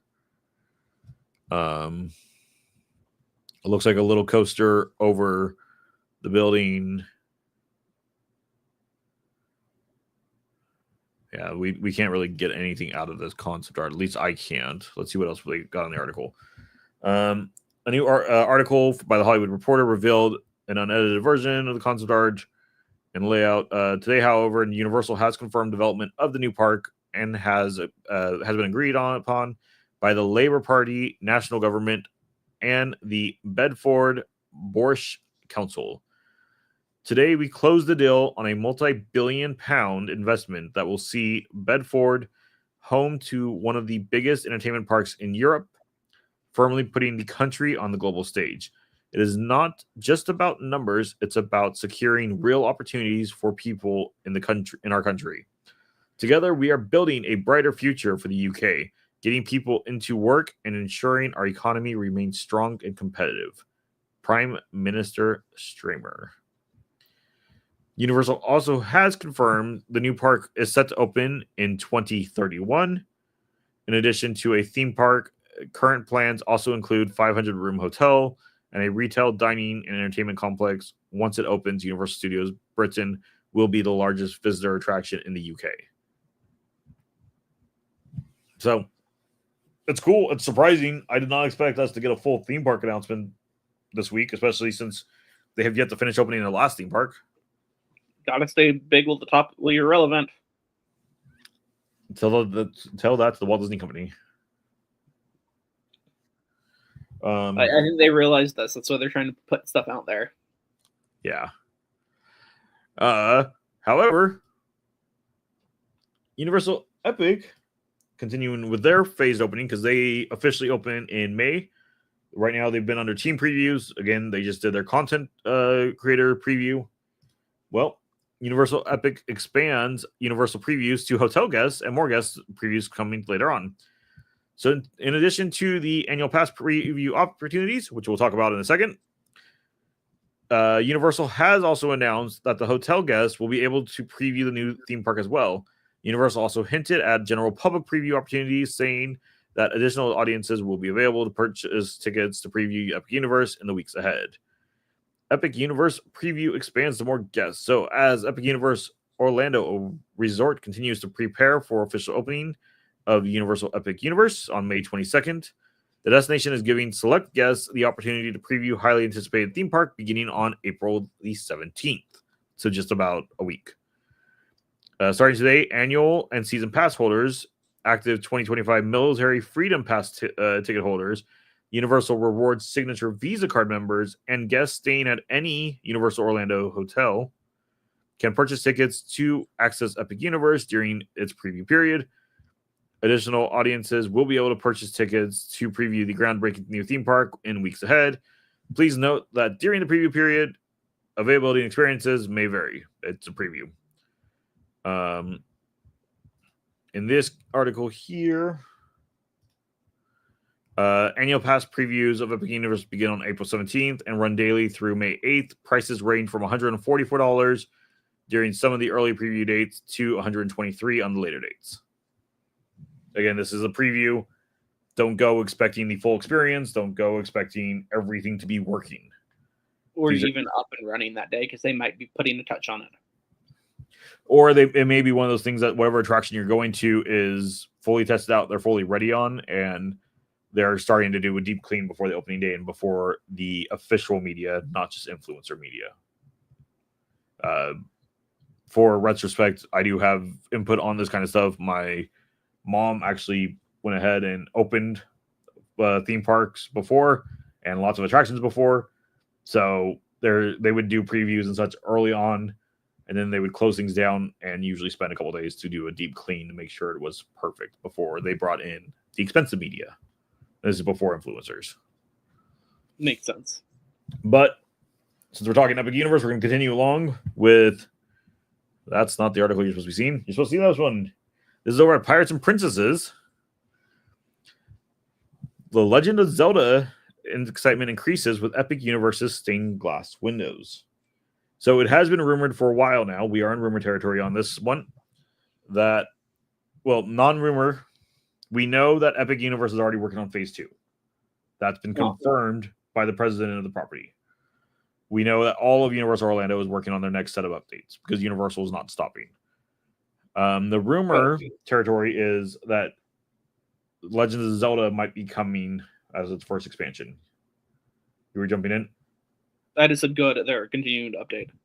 Yeah. So this is going into that rumor territory. Epic Universe opened up for the media previews, and videos and photos featuring the new park of people is starting to appear. Now, we're just going to jump past this section. This is in the Celestial Park. So this is not in Nintendo Land. This is in a general land for the theme park. And this is a gift shop. I can't blow it up here. So we have along one wall a set of more classic Zelda icons. For retrospect, right here we can see along this other set of walls is the Mario franchise. We have this big old floor piece for Legends of Zelda. Then, and again, it's re-showing these three in a group of stained glass. We also get Link, Zelda, Ganon, Diddy Kong, Donkey Kong, Mario, Peach, Luigi, and Bowser. What? Those areas look beautiful. Those areas look beautiful. As this person goes on to say, there is this kind of wall section inside of Donkey Kong that looks like a potential expansion plot, because this looks like a cheap wall, especially compared to the rest of the land. There's a reason I stopped it there, because I didn't want to show the rest of the land. Oh, thank you. Yeah. But we know for fact Zelda has a expansion plot already planned. Not Zelda, but Mario Nintendo Land has an expansion plot already put in place. We don't know what's going there, but it's kind of odd that your new theme park gift shop outside of Nintendo Land has pretty prominent features for Legends of Zelda. And yes, it's a big franchise of Nintendo, but I know why, because they're planning to change it to Super Smash. Nintendo World is just going to become Smash Brothers World. Yeah. Problem solved. I mean, again, we also have heard, and this is, again, very rumor territory, we also have heard there's been talks with Game Freak about possibly getting Pokemon and such. I personally think Pokemon would probably fit better over at Islands of Adventure. Mm-hmm. And the Hollywood expansion over here that we're looking at possibly happening, where I see Zelda going in, because it works with kind of the area it is. It's on that more foresty wall, so it'd be an easy transition point. Yes, but that's cool. If this happens, it means I have to go back to Universal in like 5 years. What a hardship. Hopefully I have more money, or my finances are in a better shape by that point. But that brings us to us just discussing attractions. Okay. So jumping at, this is straightforward, the Universal Orlando website. We have our lands. I don't believe any.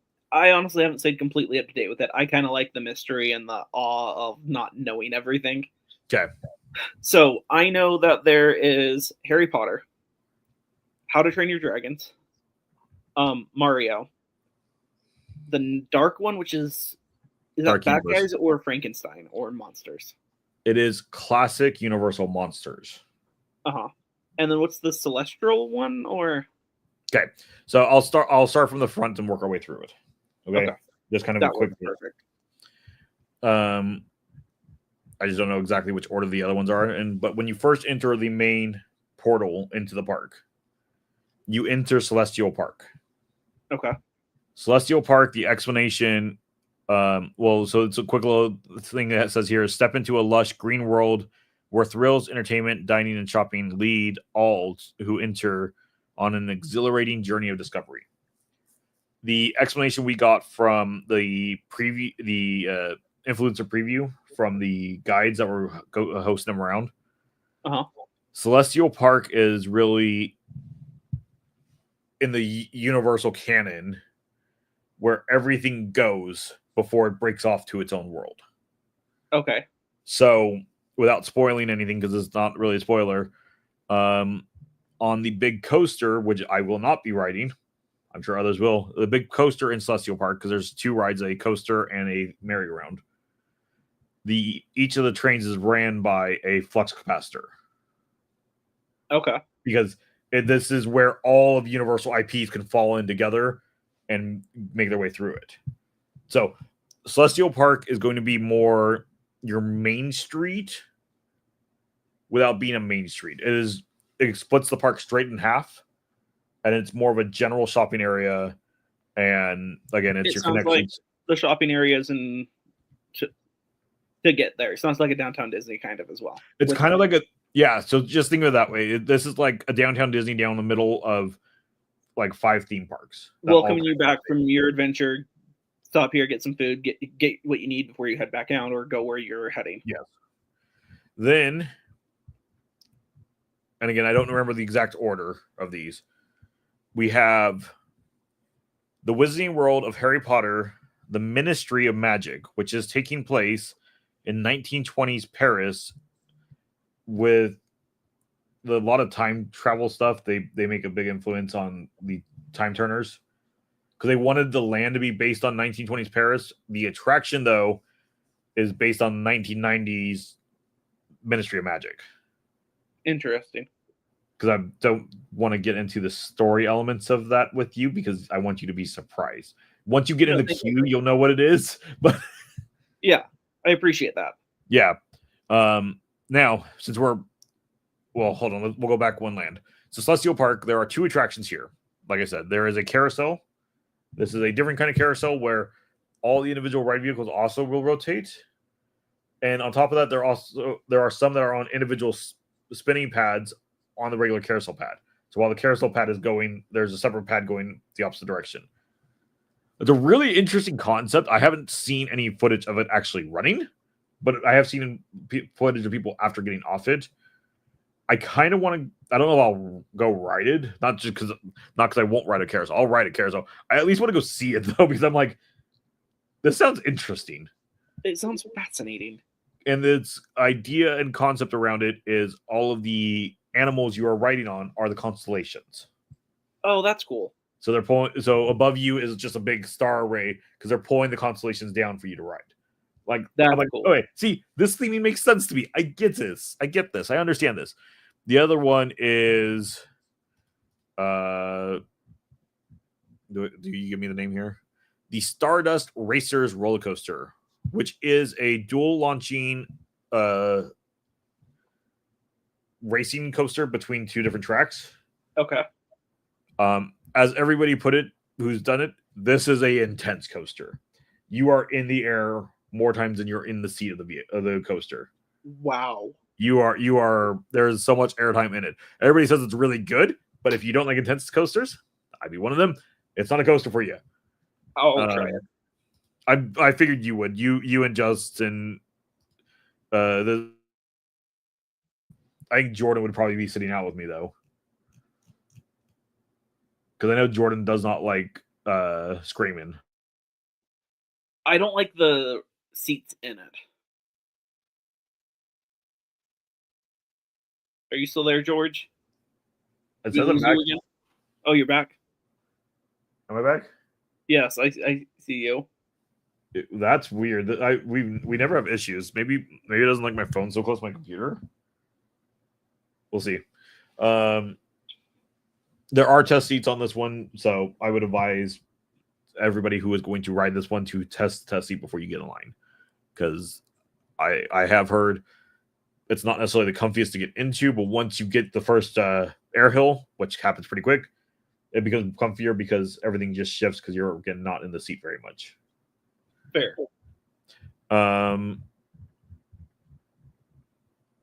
We then, I gotta go back, continue back to where we were. The Ministry of Magic.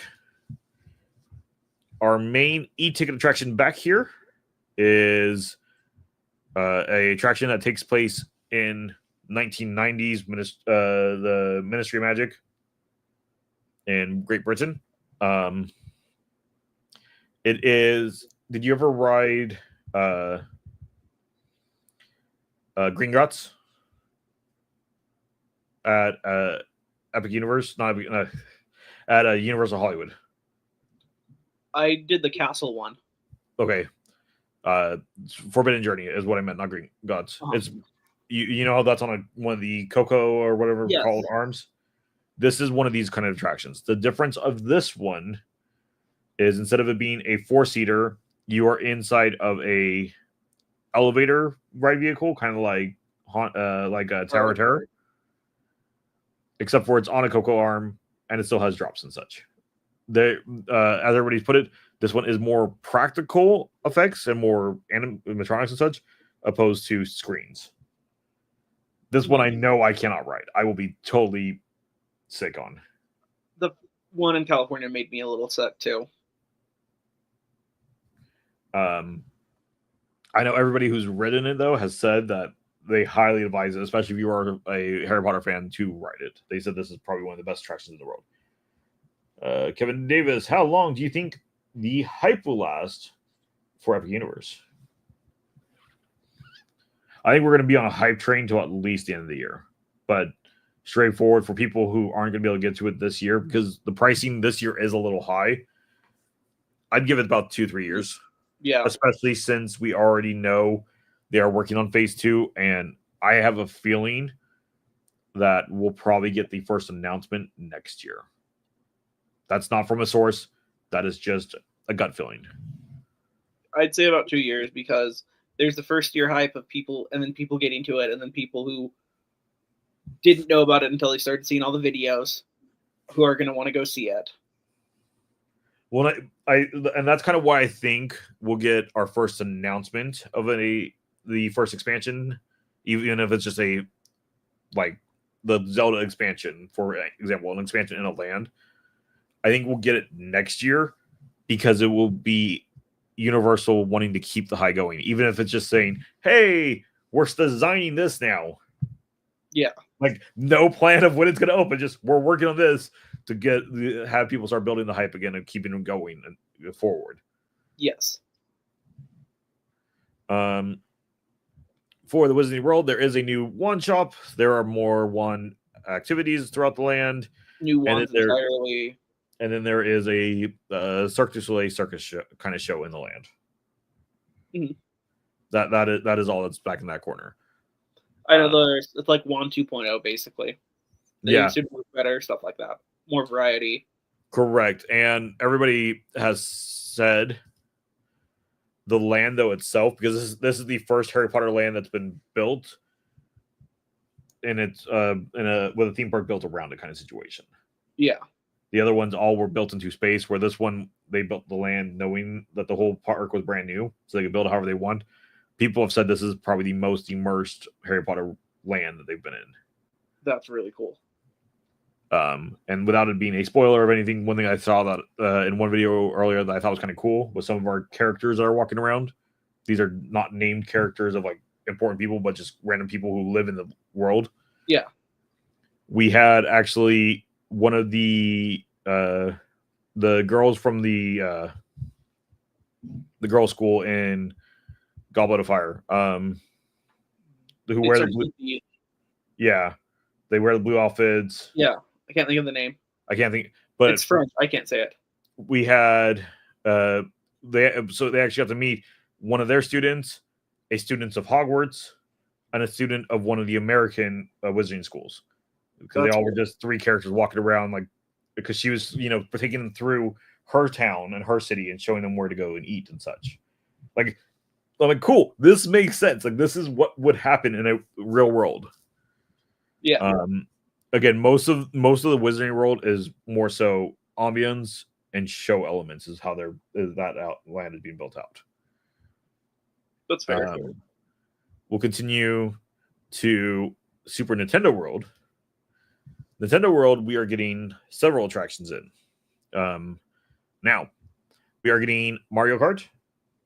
It is the same as out here and in Japan. They are getting... Really quick, is the Mario Kart basically go-karts? No. Mario Kart's actually a slow ride. Okay. But after you get in, you get your seatbelt and all that on, you put on augmented reality glasses over your glasses or over your vision, and you are playing Mario Kart while you're on the ride. That's so kind like of you're helping Team Mario beat Team Bowser. But what if I want Team Bowser to win? Right?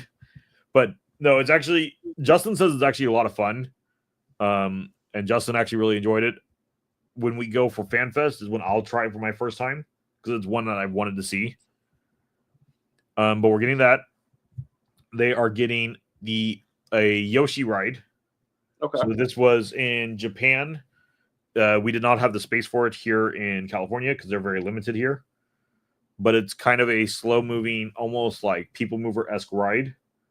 But it also has some dark room show scenes that it takes you through, because there is a story to it. So it's a cute little, just fun, small, slow ride. I'm excited for it, but I'm also a Nintendo nerd. And then we have Donkey Kong.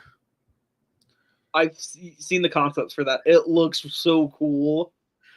So the reviews I'm hearing from it is everybody says it's fun and it's at least a once do, must do. They are saying it jars you quite a bit, so it is a bit rough, which makes me think in 5 years they're going to have to go ahead and retrack it probably, because coasters get rougher as they age. So if it's already kind of rough, that's a little concerning. But this is a new concept design, because me explaining how this coaster actually works does not spoil anything. Yeah, I already know how it works. Okay, so I've seen the concepts of stuff with you. So you have your track, and it's kind of more of an L-shaped track on this one.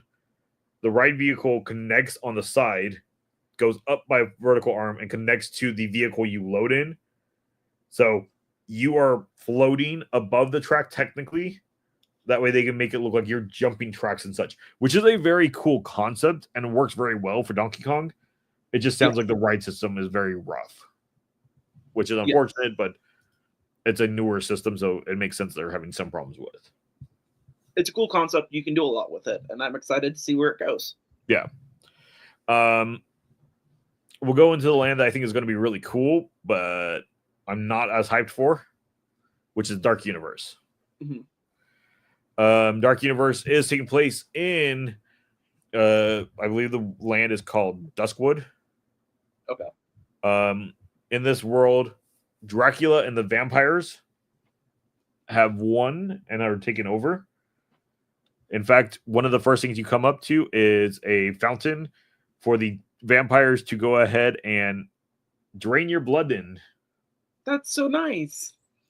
And in Latin, in short term, realistically, it says around it that the humans exist because the vampires let them. We have as the main focal eye point, because like classic Disney lands, there is a centerpiece to each of the lands to reorient yourself with. The one here is Frankenstein's Manor.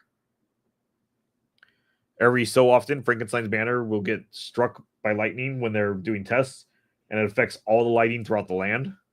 That's cool. That's cool. Like, I've seen the videos, and I've only seen daytime. Like, this is a land I want to do at night. Yes. Because we also have a windmill that catches on fire periodically. Like this is a. Oh, I've seen some footage of that. That looks cool. We have 2 attractions back there besides, just the characters that are walking around like Igor. The first attraction is a coaster for the Wolfman. It is a spinning coaster. It is not for me. What do you mean by a spinning coaster? It is a free spinning coaster. So based on however the weight is in the ride vehicle, the cars can spin on the track. So it's teacups on a roller coaster. Yes, except for you don't get to control how fast you spin. I'm not sure how I feel about this one.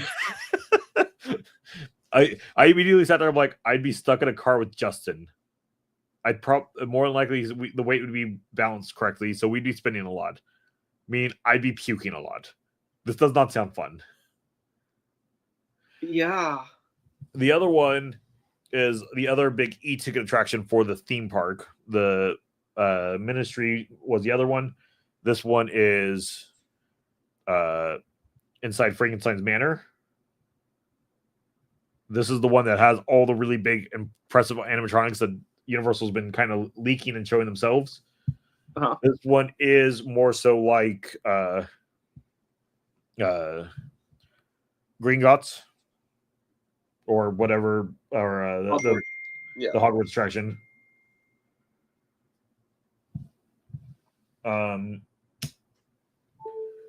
It is. This one is going to be more intense. This one's supposed to be very impressive, mostly animatronics. As everybody put it between these 2 attractions, it was hard to see where the screen ended and the animatronics started because they're blending that well. This one is going to be a pass for me again. This one is because I'm like, I will definitely get sick on. But is everybody is that system in California. What? Is it that same system from California? It is the exact same. So where the other one was using a elevator room, so they had a bigger, and so they could not do as big of movements. This one is straightforward. The 4-person riders per arm, so they can load and move people pretty quick. But it also means that they can move it a lot more than the other one. Yeah. And as everybody put it, you're moving pretty much consistently because they're making the show scenes flow well enough through. But that also tells me that I will be incredibly dizzy and sick. Fair. Straightforward for you. I would highly recommend doing both this and the Ministry, as long as your stomach is able to handle the second one. Those are the 2 I want to do. Yeah, Justin isn't a Harry Potter fan, but after hearing Justin's trying to keep Duskwood is where Justin's trying to keep spoiler free on altogether. But the rest of the park he's kind of kept some info on, and he at this point wants to see the Ministry magic attraction. Wow. They do have back in this. There is a tavern back in this land back under the fire windmill that I want to go see. They actually have mead there, which I was really surprised by. Mead is a older liquor. Yeah. But that's really all that's back there. Like it's again those 2 rides and then a lot of land space for storytelling. This park is storytelling is really what this park is focused on. The land I'm most excited for, same, is the land we've held off, and this is the Isle of Berk. Isle of Berk, we have several attractions. We get the. Are you gonna give me Hiccups Wing Gliders, which is our coaster attraction. Okay. It is a family to slight intensity coaster. In fact, as I've heard everybody explain it, Slinky Dog, for Disney's comparison, this is a coaster you haven't been on because this is in Florida. This is coming from Sharp Productions from 6 years ago, so thank you guys for that. Ah. I'm not done. That's so cool. But as everybody's saying it, Hiccups is a slightly more intense version of this.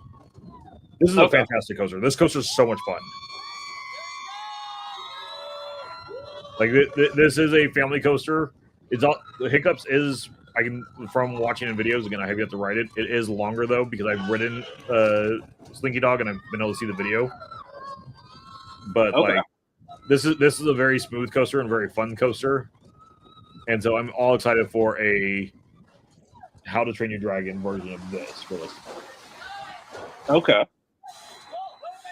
Like you could easily do this coaster. You and I could do this coaster like all day long. We'd be totally good.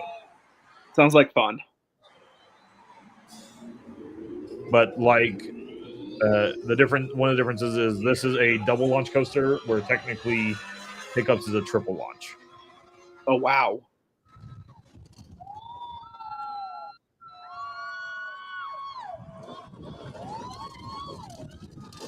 I miss this coaster. This coaster's fun.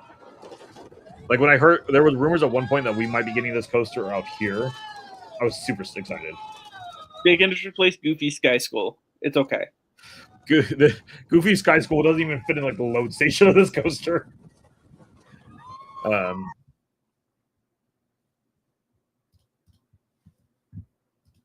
But we get that as our coaster.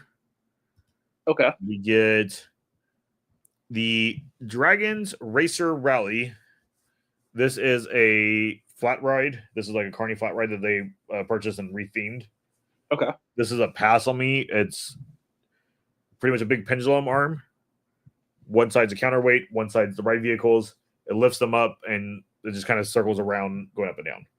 Yeah. It's a carny ride. It was a space filler, straightforward is what I like. Everybody's saying it's kind of fun, but to me it's a space filler. This is all that attraction is.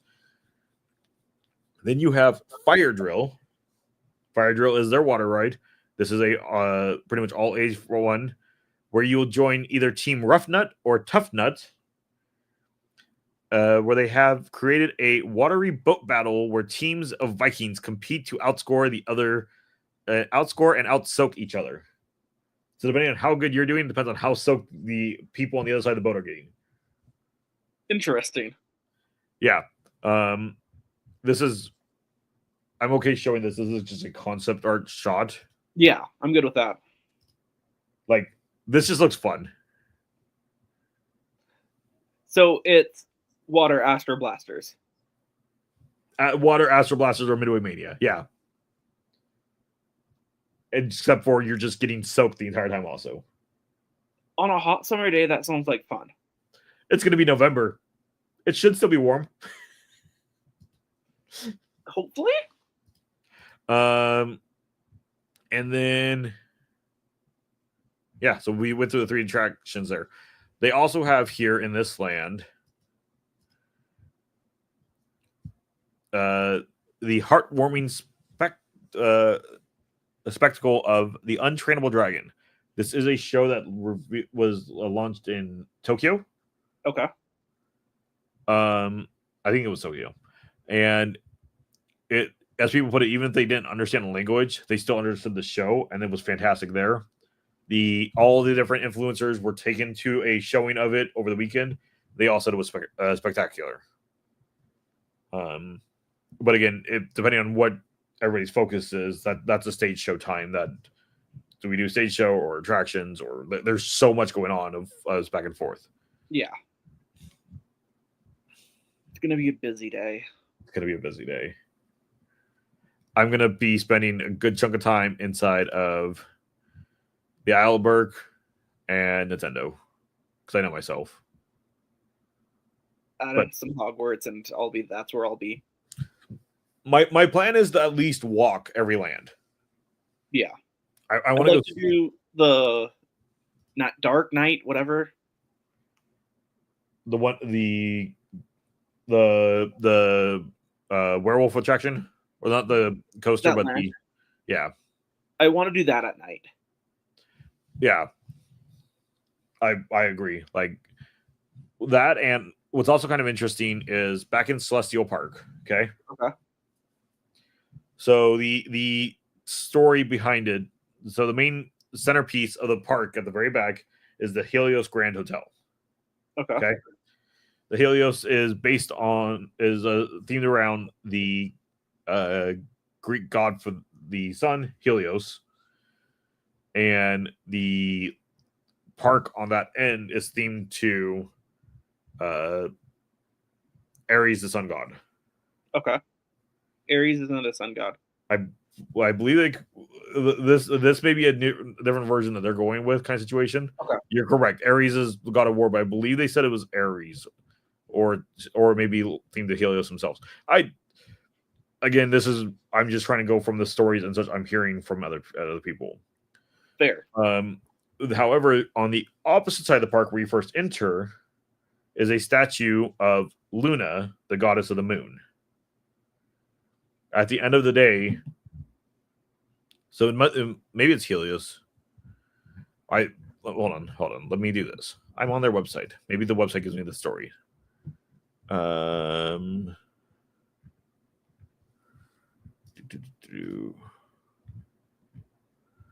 course it doesn't. Why would it? That would make sense. But at the end of the day, Helios or whatever the sun god is supposed to shoot the control of the light across the park to Luna, for Luna then to take over the park's lighting. That's awesome. Because again, during the day when the sun's above us is when Helios or whoever they're using as their god is, but at night he passes it over. It's also right outside the hotel in the middle of all the portals. Uh-huh. There's a big old set of fountains that will play random different things of universal music and be interactive fountains with that throughout the day, and those carry forward to the front of the park also. There's a lot of just general theming built into this park, which I love. I'm still not super excited that this park is a 90% IP park. I still like more original areas. However, this park has done so well at it. I'm super excited for it. Yeah. I love a good IP, but I also like some of the originals and changing things up and eventually making a movie about it.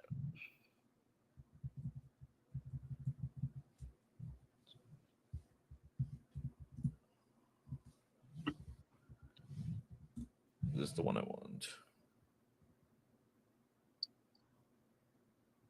I don't know. I can't see. I know.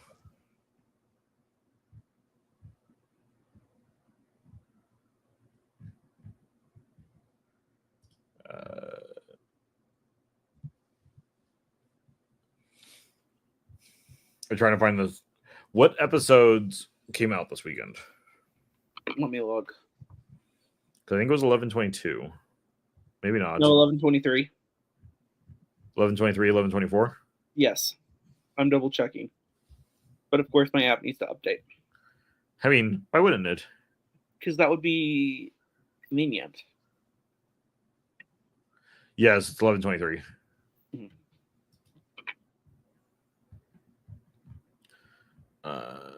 Is this what I want?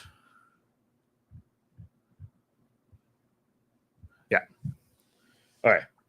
So this is us stepping into the reviews of episodes 11/23 and 11/24 of One Piece. If you don't want to be spoiled, this is your warning. At 11/23, there's not really any way to do non-spoiler reviews of this stuff. So the short summary for 11/23 is, as the news spreads throughout the world of Garp's disappearance and the hostage situation regarding Dr. Vegapunk, the repercussions of you said you were current, yes? I am current. Okay. The repercussions of Louisa Keenum's destruction affects the entire world as Admiral Kuzo's forces surround Egghead. York contacts them to reveal she's been caught by the Straw Hat Pirates. I have to say, I'm so mad we didn't get it skipped. but we're gonna get a lot of it, I think, in the coming episodes. But I want to know what happened. What happened with what? In the Labo phase between everyone, we got like a little bit of here and there. Like we got enough. I think it was the next episode. Yeah. To like answer these questions, but like it's Well, weird that they're doing it this way. I think it's different than what they've done. I'm just surprised seeing what effects has happened to the rest of the world because of Louisa's kingdom. All the bad storms and everything. Yeah. And it confused me also. How has the world's ocean gone up a couple inches everywhere? When there's a giant sinkhole. Yeah. That's the part I was like, wait, what? How does your physics work here? What? That's not concerning that it's working the opposite way. I don't know. This episode is fine. It's a good like recap to catch everybody up since we've been gone for 6 months. But it left me wanting more, which is a good thing. But at the same time, I felt like I didn't really get anything from it. There were a couple good pieces that I liked. I have a hard time because I just watched all 1,000 episodes plus. Yeah. Keeping what happened and what went straight. But it just felt like a lot of recap, and it's like I just watched all of this. I know what's happening. Yeah, and again, like I said, I understand that it needs to catch us up, being that it's been 6 months. But at the same time, know your fan bases. We've all been eagerly waiting for this. Mm-hmm. You could have done a 5-minute recap and then gone into some new stuff. I think it's funny though. The joke in this episode that I enjoy is the fact that Luffy thinks he has negotiated with the world government to give them York, he and leave. Like, yes. Everybody's explaining to him, no, you idiot, this is not the case. He's like, no, we'll give them York and we leave. I've just planned our escape. We're perfectly fine. We're gonna be able to get out of here. No problem. Oh, Luffy. I give this episode a 3. It's fine. I'd go 3.25. Okay. Because I agree, it is a mid episode. Yeah. But what they said they were going to do during the 6 months, they did. It was a beautiful episode. No, yeah. These 2 episodes, the animation is fantastic. So it gets a little bit of bonus points for that, but it was a very mid episode. It's like, come on, I want to get into this. We're back again. Both episodes, we don't get Gear 5. What was that? Both episodes, we don't get Gear 5. Yeah, I know. I want to see Luffy punch something. Right? It's been too long. I need a fist in somebody's face. Yes. Episode 1124. Completely surrounded. The operation to escape Egghead. The short summary: after Luffy attempts to force a deal for the Marines to allow the Straw Hat Pirates to leave Egghead, both groups plan their next move. However, when Lucci secretly leaks information on Egghead's current status, it allows the Marines to begin their attack, with Kuzar heading in and targeting the Sentomaro first. I really like the Sentomaro character. I'm sad. I was surprised that he was that apparently Kuzar is his uncle. You knew that since the archipelago. It does mention that. Then but that's been so long since I've watched it that I forgot. But I was like, wait, what? Yeah. Like I'd forgotten too, but I'm like, oh yeah, that's right. He is. He calls him uncle. I'm curious to see how this fight's going to go. I don't think it's going to last. No. It's going to be a quick defeat. I'm ready to see all the pacifistas just start unloading on the Navy ships, though. Yeah. Because it's basically a fire twice, and there's 50 of them. There's 100 ships. Fire twice, and all the ships are gone. Or a good portion of them.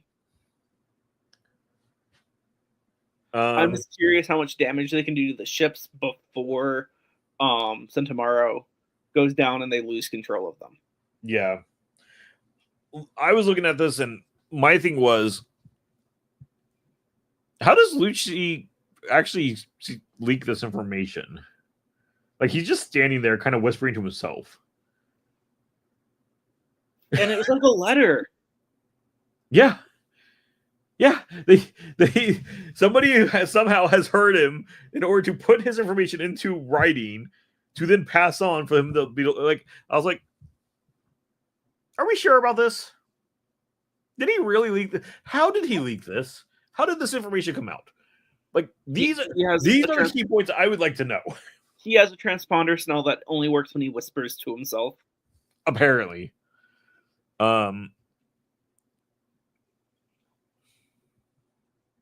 yeah, I mean that's really all that happens in this one. Like again, this is the one where Luffy was making.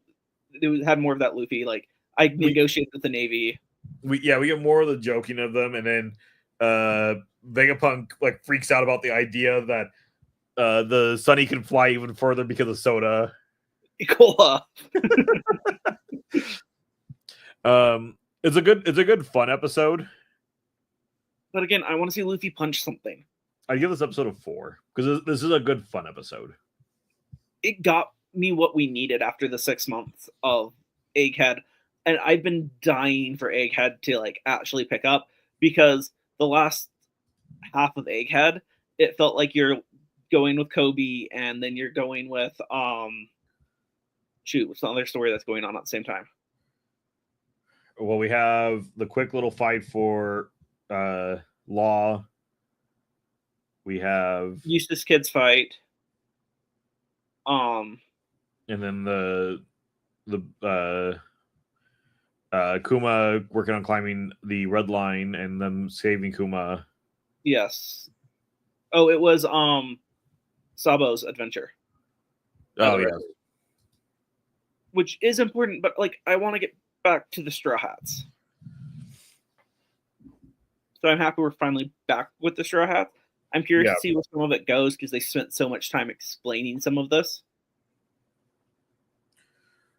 Well,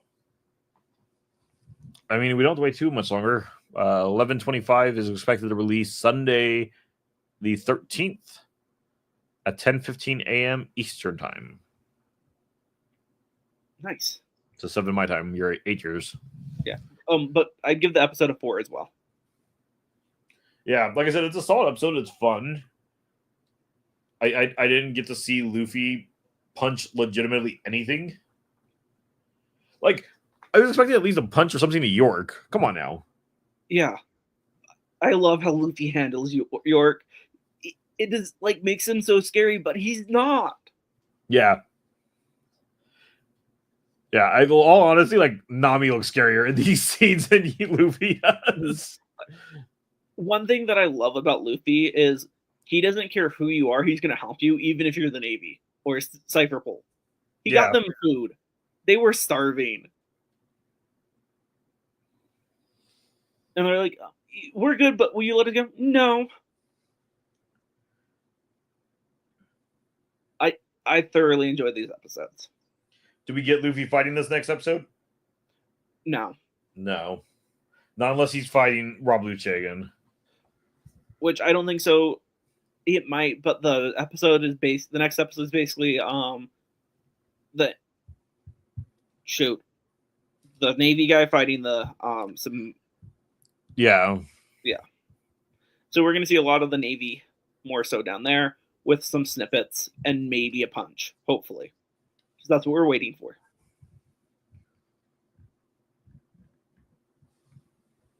I'm excited. Yeah. I don't know much more to say besides that. So if you made it this part of the video, be sure to like, subscribe. This was a long one. We're at 2 hours and 46 minutes. There's one other thing if you want to talk about it. The Lorcana cards. Lorcana cards, that's right. Let me pull it. We can talk. This is a shorty. Yeah. Today, out of nowhere, Ravensburger Lorcana announced that 2 cards were getting banned from core constructed play, I think is the right words for that. Yes, I'm pointed up right here. Which I don't even know what exactly core constructed play is. Technically, I know, but don't know. technically, anytime you build your own deck, that is core constructed. But If you go ahead. if you're not having to build a more specific type of deck, if you can just build your deck following the basic rules, that's core constructed. So update the core constructed format. Today, Ravensburg Disney Lorcana TCG team announced removing 2 cards from eligibility known as a ban in the core constructed format. A ban is an important part of keeping trading card game like Disney Lorcana thriving and fresh. The game design team chose to ban Hiram Flowersham, Toymaker, and Fortisphere to ensure the greatest diversity of successful strategies was available to competitive players. The ban is effect as of today, meaning all Disney Lorcana events taking place after today will no longer accept deck lists with those cards included. So, for example, Flowersham, that isn't cool. I'm glad that your links work. It says whenever you play this character and whenever he quests, you may banish one of your items to draw 2 cards. And then the Fortisphere, whenever you play this item, you may draw a card, banish this item, chosen character of yours gains bodyguard until the start of your next turn. I think what it is, I think these were pairing too well together, and too many people were using them. From what because I looked it up a little bit, with the new stuff that they found with in set 7 with Lorcana, there's the 3-cost spell that you can shift onto an item, or like basically you discard an item and you can play her, and then you add in Popsicle, and Blue Steel has amazing ramp, amazing card draw. You can get strong characters out faster than you really should be, even with blue, which ramps. Yeah. And they didn't ban Popsicle because they split it so that blue still has something, because the Fortisphere is steel, and I think they felt less people would be upset with Fortisphere. Yeah. So, quote, no card is ever designed with the intention of not being played in competition, said the chief of marketing officer. But in order to keep the metagame healthy and challenging without it feeling stale or repetitive, seeing the same strategies again and again, the TCG design team at Ravensburg made the difficult decision for the good of the game. We know bans are the last line of defense, and we will only pull that lever when it's increasing. We will only pull that lever when it will increase excitement for competitive play. So note, Flowersham, Toymaker, and Fortisphere are not removed from the game. Players are encouraged to enjoy playing them in their decks against friends and family. The ban only affects those participating in Disney Lorcana challenge events or other tournaments and events using core constructed format. So technically, like, depending on how your individual store is doing it, according to the article from them, if your store does not accept the ban, you could still play it there. If you and I were just playing a game, we can play it. We could play it. It's just if you're going to one of the main events, you cannot. And that's just because the last few events we've seen just nonstop people using it. I get both sides of the argument. I get banning it. It was too good. And we've known that about Flavorsham for a while. He was too good of a card. But you could still beat him. With the new stuff they came out with set 7, it made it so that you couldn't beat him as much. If ever. Consistently, I think is the word I'm looking for. Yeah. So, the Dear Luminaires, this was a letter from Steve Warner. We're going to just skip some of this section here, come down to here. Specifically, the inability for opposing players to interact with Hiram, Flowersham, Toymaker felt less enjoyable than we want in the game. Items such as Fortisphere and Hiram's ability banished before opponents could interact with the combo gained a large advantage that was virtually unstoppable. Fortisphere was banned because we feel it placed too much emphasis on players using these items in steel, which is not aligned with the Ink's core strengths. Rather than fostering strategic depth in diverse gameplay, playing these cards together often led to predictable and one-sided outcomes. Read the next paragraph too. Yeah. So we did also discuss and consider. Dang. Hush up, phone. We did also discuss and consider banning Popsicle. We believe that Popsicle without Hiram Flowers Sim Toy Maker still provides value to the decks, attempting a more item-based strategy. This is in line with what we feel Sapphire should do, and thus the removing of Fortisphere, leaving Popsicle eligible.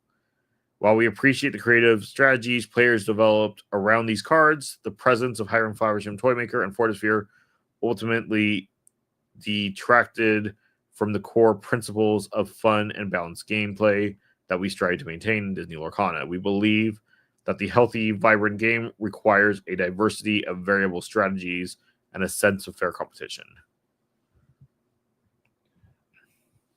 Like that, to me, that's very fair. That's a fair statement. Yes. They even made it clear that their goal wasn't to just ban something. It's just, unfortunately, they didn't know what else to do. I'm much happier with the ban than what they did with Bucky, and completely rewrit the card, changed his cost, changed what his text said. Bucky was just completely changed. Yeah, I but wish they would just banned him instead of having an array. What is it? Array. An errated card. Yeah, because you know what? I still can't find the right cards for Bucky. Yeah, but my opinion is at least Bucky could still be played. Fair. For anybody who spent, well, give me 1 second. They were going for quite a bit of money. Yeah, for Flower Gems. Mm-hmm.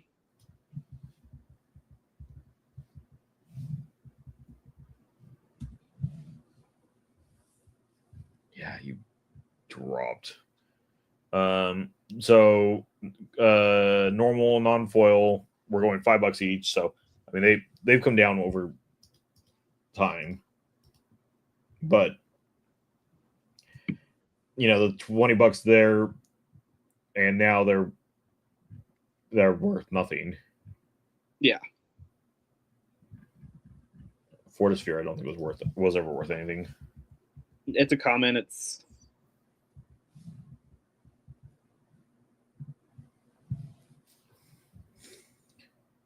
yeah, it only got to like 30 cents. So it dropped also. Yeah. Where Bucky, I think Bucky at least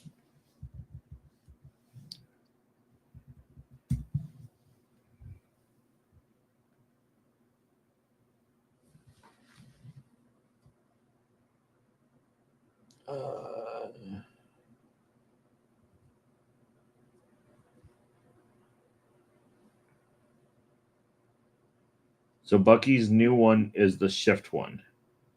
Yes. Okay. So he's like 40 cents. He started at $5, but he immediately dropped down to like the 40 cents mark. What's your thoughts on it, George? So, from playing competitives and such before, not that I'm a competitive player, the Flower Shim whole cycling was quite annoying. I will give it that. If you played a blue steel player or even a blue red player, you knew exactly what they were going to do. So it did become very repetitive. I also played against a lot of people who had decks built that way. Uh-huh. I never thought to do Toy Maker and Fortisphere in a deck. You probably could have gotten away with that, and that would have been even dumber. Yeah. I don't know if banning the cards is the option. I do think we needed a new solution. Like, if they ban Fortisphere, that's Fortisphere, it's whatever. Yeah. Flower Shim is where I feel like there should have been a better solution than just ban it. But again, in blue deck, you're ramping so fast that you have so much lore than so much ink, so whatever. Just if it's going to cost something, you just pay it. Yeah, I think. Because Go ahead. I think the problem is it's not even just Flowershim; it's Flowershim, and then you add in there Tamatoa. So Flowershim's destroying it, Tamatoa's questing and returning it. Yeah. And so you have this continuous cycle. Or again, where people had the Popsicle and Nick Wilde run going for a while. I don't know if this is something that's feasible to do in a game, but ban them from being in a deck together. Well, that's what my question originally to Justin was, and then he just had the up arrow. I was like, okay, you could have given me a real response on that one. Yeah. But as they put it, Fortisphere wasn't even the problem of Flowershim.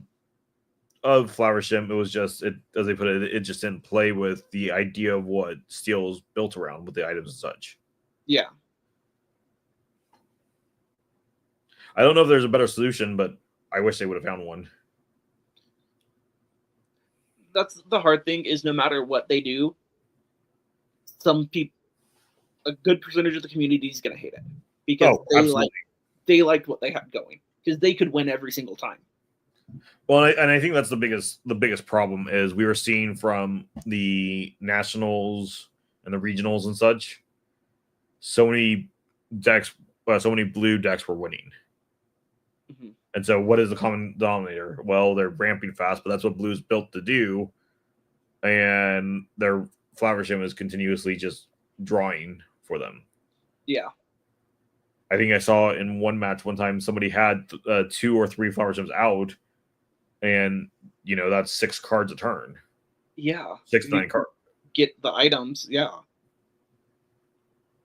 And if you're playing in a blue whatever item deck, you're gonna have the Flowershim, you're gonna have the items, you're gonna have the Tamatoas, and so they were able to just grind through everything real fast and have 30 cards in their hand. I played a match where the person I was playing against had like 20 cards in his hand, and it's just like, cool. Now I get to sit here and wait for you to flip through all your cards and figure out what you're gonna do this turn. Yes, and that's the worst. So I don't know. I think there could have been a better way. I don't know if there was a better way. Reading this article makes me want to play Lorcana, though, which sucks because I have nobody to play against right now.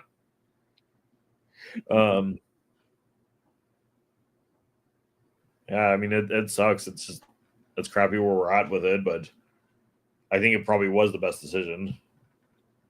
Yeah. If it was as big of a problem as they're saying it was, which I believe it is.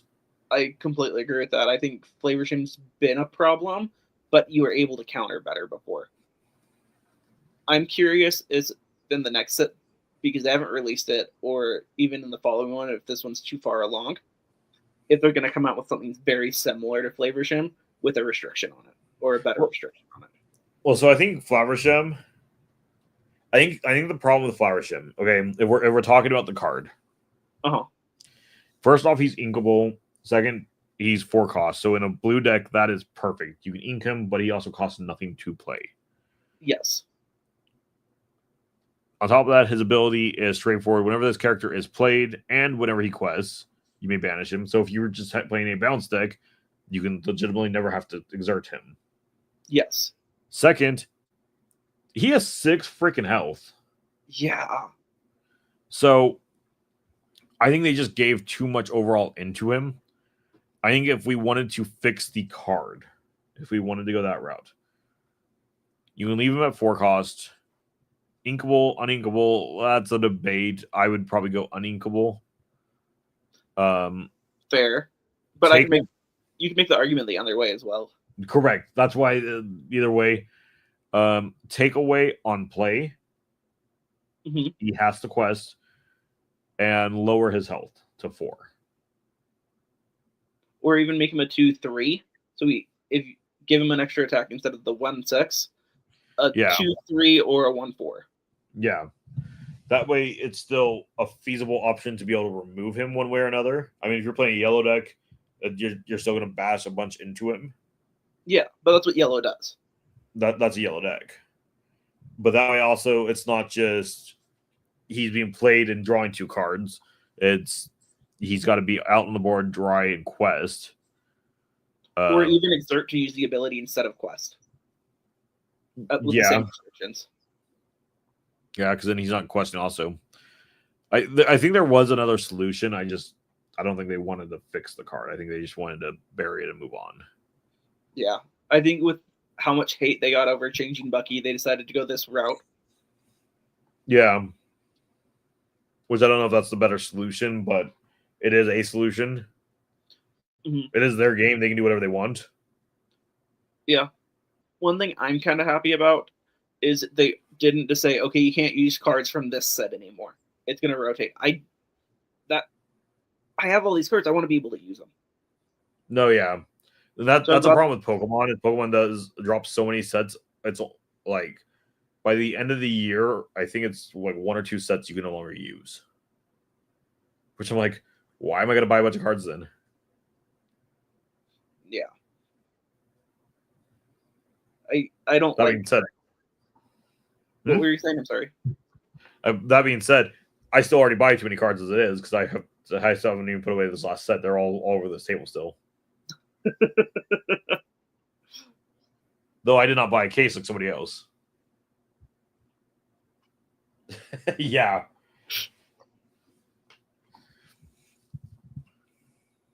Do we have any news about the next set yet? They've released some stuff about it. It's the Jafar one. It's going to be something similar to Ursula. We have pictures of it. And I'm pretty sure we do have a card, but they haven't said too much. The Palace Heist. The Reigns of Jafar. There it is. Are you going to share with everyone? I was working on pulling it up in the background. So the pre-release is May 30th. Really? Yeah. Dang. Release is June 6th. Why June 6th?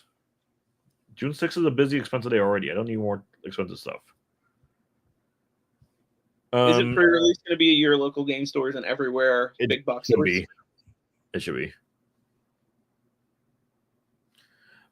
His crown, his realm. Jafar has taken over the islands, corrupting the beauty in beautiful haven into his menacing fortress. His reign may be the greatest threat that Lorcana has faced. You're going to spend some money on this one. Maybe. I love this Rapunzel. That's what I remember. The Rapunzel. Wait till you get to the card sleeves and boxes. Yeah. You're going to spend some money. That Stitch looks really cool. That Stitch looks really cool. Do you think he's going to be red or steel? He's steel. Okay. Because just based on the fact of looking at how the coloring is, Mulan is surrounded by red, yellow, purple. He's steel. Fair. Bruno's in a blue jacket, though. Is it blue or green? It's a bluish. Okay. And then this is the Trove. Yep. That Jafar looks really good too. Yeah. The Palace Heist. Jafar's taken over. Team up to defeat him. So yeah, this is just straightforward. Just the quest like the last one. Yeah. We'll see if I buy it. We only played it like once. I played it a couple times with Parker. Then yeah, I'll probably get the Mickeys. Yeah. We've talked about that already. That looks like a good mat too. That's a good mat. I want this mat. Why is Megara on it twice? That's what I was just gonna say. I was like, wait a second. I probably won't get it. I don't need another mat. I mean, that's fair. Rescue Rangers. That's good. Does it say sample on it still? It does. The Hades one does too. It's to make sure you don't go ahead and copy it and just print your own copy. Fair. Do we have any cards though? There is one. I think it's in Iago.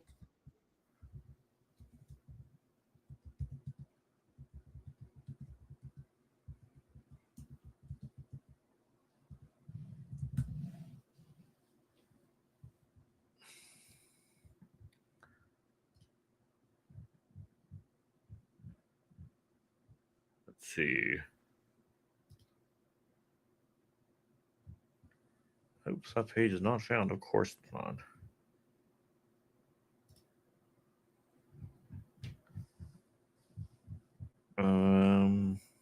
That's everything we just flipped through. That's not a. You tell me that you have spoilers, and you don't have spoilers. But no, it does not look like it yet. Could have sworn we had one. I thought we did.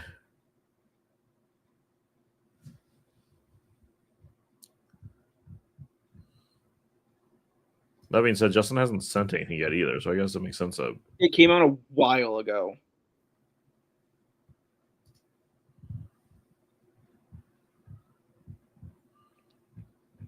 Like, we've known about it for a while. yeah.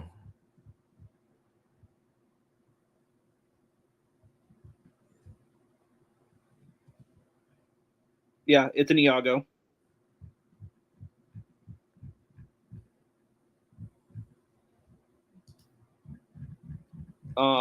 He's a steel.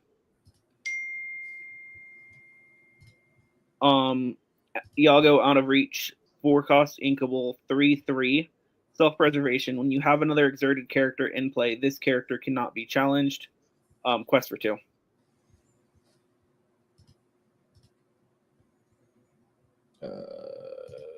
It's not a fabulous picture, but it's what I got. But it wasn't a very good picture to begin with. Oh, because this was the D23 card. The weird one. Yeah.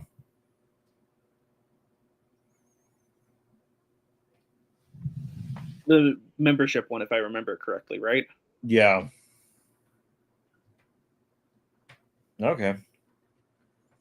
4 cost, inkable, 3/3, quest for 2, and steel. Protected by other exerted characters. Huh. That feels more like a yellow thing than a steel thing. It really does, but I think it's because he's supposed to be paired off with like the different Jafars that we have, and most of them are in steel or purple. I don't think there's a Jafar in yellow.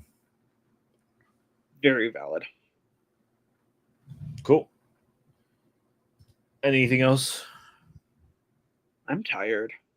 Yeah, I'm hungry. I've yet to eat. That's not good. Yeah, it's normal. So, if you made it this part of the video, be sure to like, subscribe, and comment Weird Iago. So shiny. So shiny.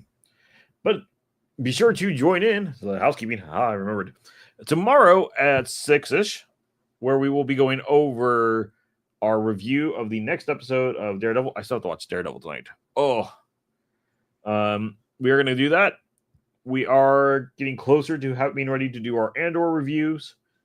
Andor is going to be a little bit harder. Justin is trying to convince me into maybe doing them a week later, but that would be bad for the algorithm. But that's because they're dropping 3 episodes at a time, and they're hour-long episodes. Ooh. So we'll see. Those episodes do start on the 22nd. How long are they going for? They are doing episode 1 through 12. There are 12 episodes. So 4 weeks. 4 weeks. Maybe not do it night of, but like give it a day or two. Well, normally, so they come out on Tuesday, like Daredevil is. So normally we do the review on Wednesday because that gives us after the show or during the day. As I told him, there is time. We can watch it. Yeah. I'm gonna push for us to do it the same day or the normal day of Wednesdays because that's the Wednesday show. The Saturday show is whatever weekly topic we're talking about. I don't have a weekly topic yet, so we don't have a topic to talk about yet. We will have a show. It will come out. You'll join us. What it will be, who knows? Hopefully me and Justin can be in a show again together sometime. Well, you work on Saturdays, and he works Saturday nights. So that's not going to be Saturday. So maybe next week, but who knows what's going to happen then. You'll know because you're going to watch it. You have to watch it. I don't know. Anywho.